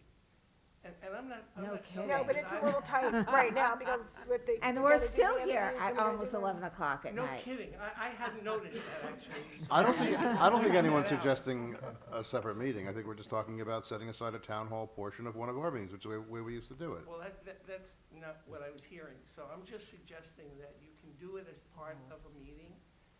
You just set it aside as a separate part, and your public comment, the way you run the public comment would be a little bit different, but this wouldn't be intended to be public comment. This one, if you want to have the exchange back and forth, you can do that. And it will have an announced topic. Public comment is open. No, the hearing of it's the like town when hall- we did the hearings, but don't For we this have notice, don't we have notice requirements? Like if when we had, we had to notice hearings like when we did the veterans exemption. Yeah. And the enhanced, Some- combat some- veterans exemption. Some you do and some you don't. And we had to publish and all of that on the Uh-huh. notice. Do we have to do that, or is our regular You notice don't- sufficient? You don't have to, because We're laws calling it a require hearing, yeah. this. This is not Even one if of you those call it a hearing, situations it's not. where you're required to hold a hearing. All I'm suggesting is you can add it to your agenda, you can make it a part of a meeting, you can have it as a separate section so that your ordinary rules of public comment aren't the ones that apply. And if you want to have exchange back and forth among board members and the community, you can certainly do that. I think but you could also think- theoretically have different It's an personnel agenda. participating in it too. Like if you're gonna call it a hearing or whatever you're gonna call it, you announce the topic, right? It's not open-ended, it's a hearing on a specific On the, topic. be on the Right. early on the removing voting agenda. from the school. But That then will be the also, specific you hearing. can say that it's not just me answering, but that the attorney can answer questions. No, the attorney's could not have even your- coming to that meeting. You would miss us too much. You could have Check the retainer. Let's work out the details There could of be people. what, If everybody wanted to talk about technology, you would invite there Alex. could be definitely people there, yeah. We'll call them people. We'll call them people. I would say let us, if you want to do that on March 14, we can do that. We had originally had a discussion of the homework task force. They've asked to push their report out until May, so you have an I was open, gonna say, but I was like, oh, well. so My you have an open, children are home. I'm never going to see them. so if you want to do it there, you don't have another, it's I was actually thinking we not don't a- have student recognition because we just had it. Right, so you have you had an opportunity for what could be a quick meeting, or you can, you can structure, as Jack is saying, you can structure this, whatever you do, you can put some time limits on it, you can, we can figure all I that am out. curious if we don't want it to be But entirely. let us think, if you don't mind, let us, what would be helpful, because it is kind of late to be sorting this out. It is, but let me just say, because I've been talking more this way too. Does this idea make sense Yes. to you guys? Yeah. Okay, yes, okay. So I don't wanna Except get my you children are out home working March on it. 14th. So can we work on Invite some, Katie. we'll work on some details and Bring 'em. propose them for the board? Sure. Yes? Yes. Okay, very good. We will make it so. Okay. Is there any other new business? Because we're not quite done. Oh, I'm sorry to say. No new business, no more? Okay. Good, we're good. I need to make a motion to go into executive session. That's what we're gonna do, the next part. And even though we're gonna have to come back out at some point, yes? Okay. I'd like to make a motion to go into executive session to discuss matters leading to the appointment, employment, promotion, demotion, discipline, suspension, dismissal, removal of particular person or persons. And I think, I don't know. You need a second. I'll second as long as we can start in about 3 minutes. Yeah, I got it. You may have a 3-minute break. All in favor? Yes, all right. We're gonna take a 3-minute break, and, lovely guests, thank you for coming, but we'll have to clear the room for the executive session.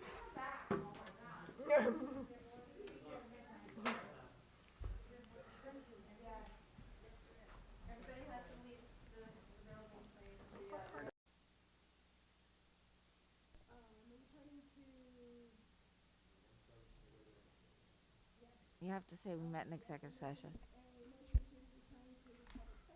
Do I have a second? in favor? I'd like to make a motion to, take C back off the table and bring it to us, but I forgot what the phrasing was. Reopen item C. We tabled it previously, so I have to make a motion to untable. You should talk to the microphone. Place Oh, it sorry. back on the agenda. Yes, I For make- discussion by the Motion board. to, the item we tabled previously, item C, I'm making a motion to Put it back on the agenda. put it back on the agenda. Do I have a second? Second. All in favor? I'd like to make a third motion. I'd like to make a motion to amend item C.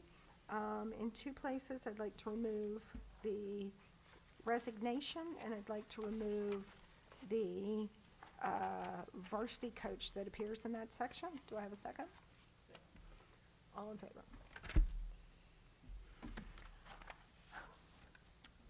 Action item C, personnel as amended. Do I have a motion? Motion, second. In a second. Is there any further comments or discussions? Yes, Miriam? I apologize for the hour, but technical director, how is that different than light and sound? Because I thought we appointed light and sound at the very beginning of the year. We did. I have the job descriptions that I can email to the board there. I can't recall, so I don't want to speak out of term, but they are different. I think I've given them to you guys before, but they're different. This is something that we really need to revisit because we never had a technical director. It was all done under light and sound. In fact, there was actually one person who did almost all the jobs on a stipend that are being done for stage crew, light and sound, and all of that. So I'm just not sure why we need a technical director on top of light and sound. I have those job descriptions. I will send them.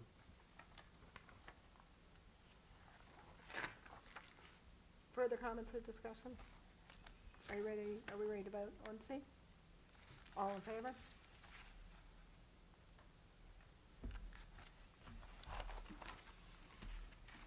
Okay. I make a motion to adjourn. Second. Surely there's nothing left. Thank you, everyone. Thank you.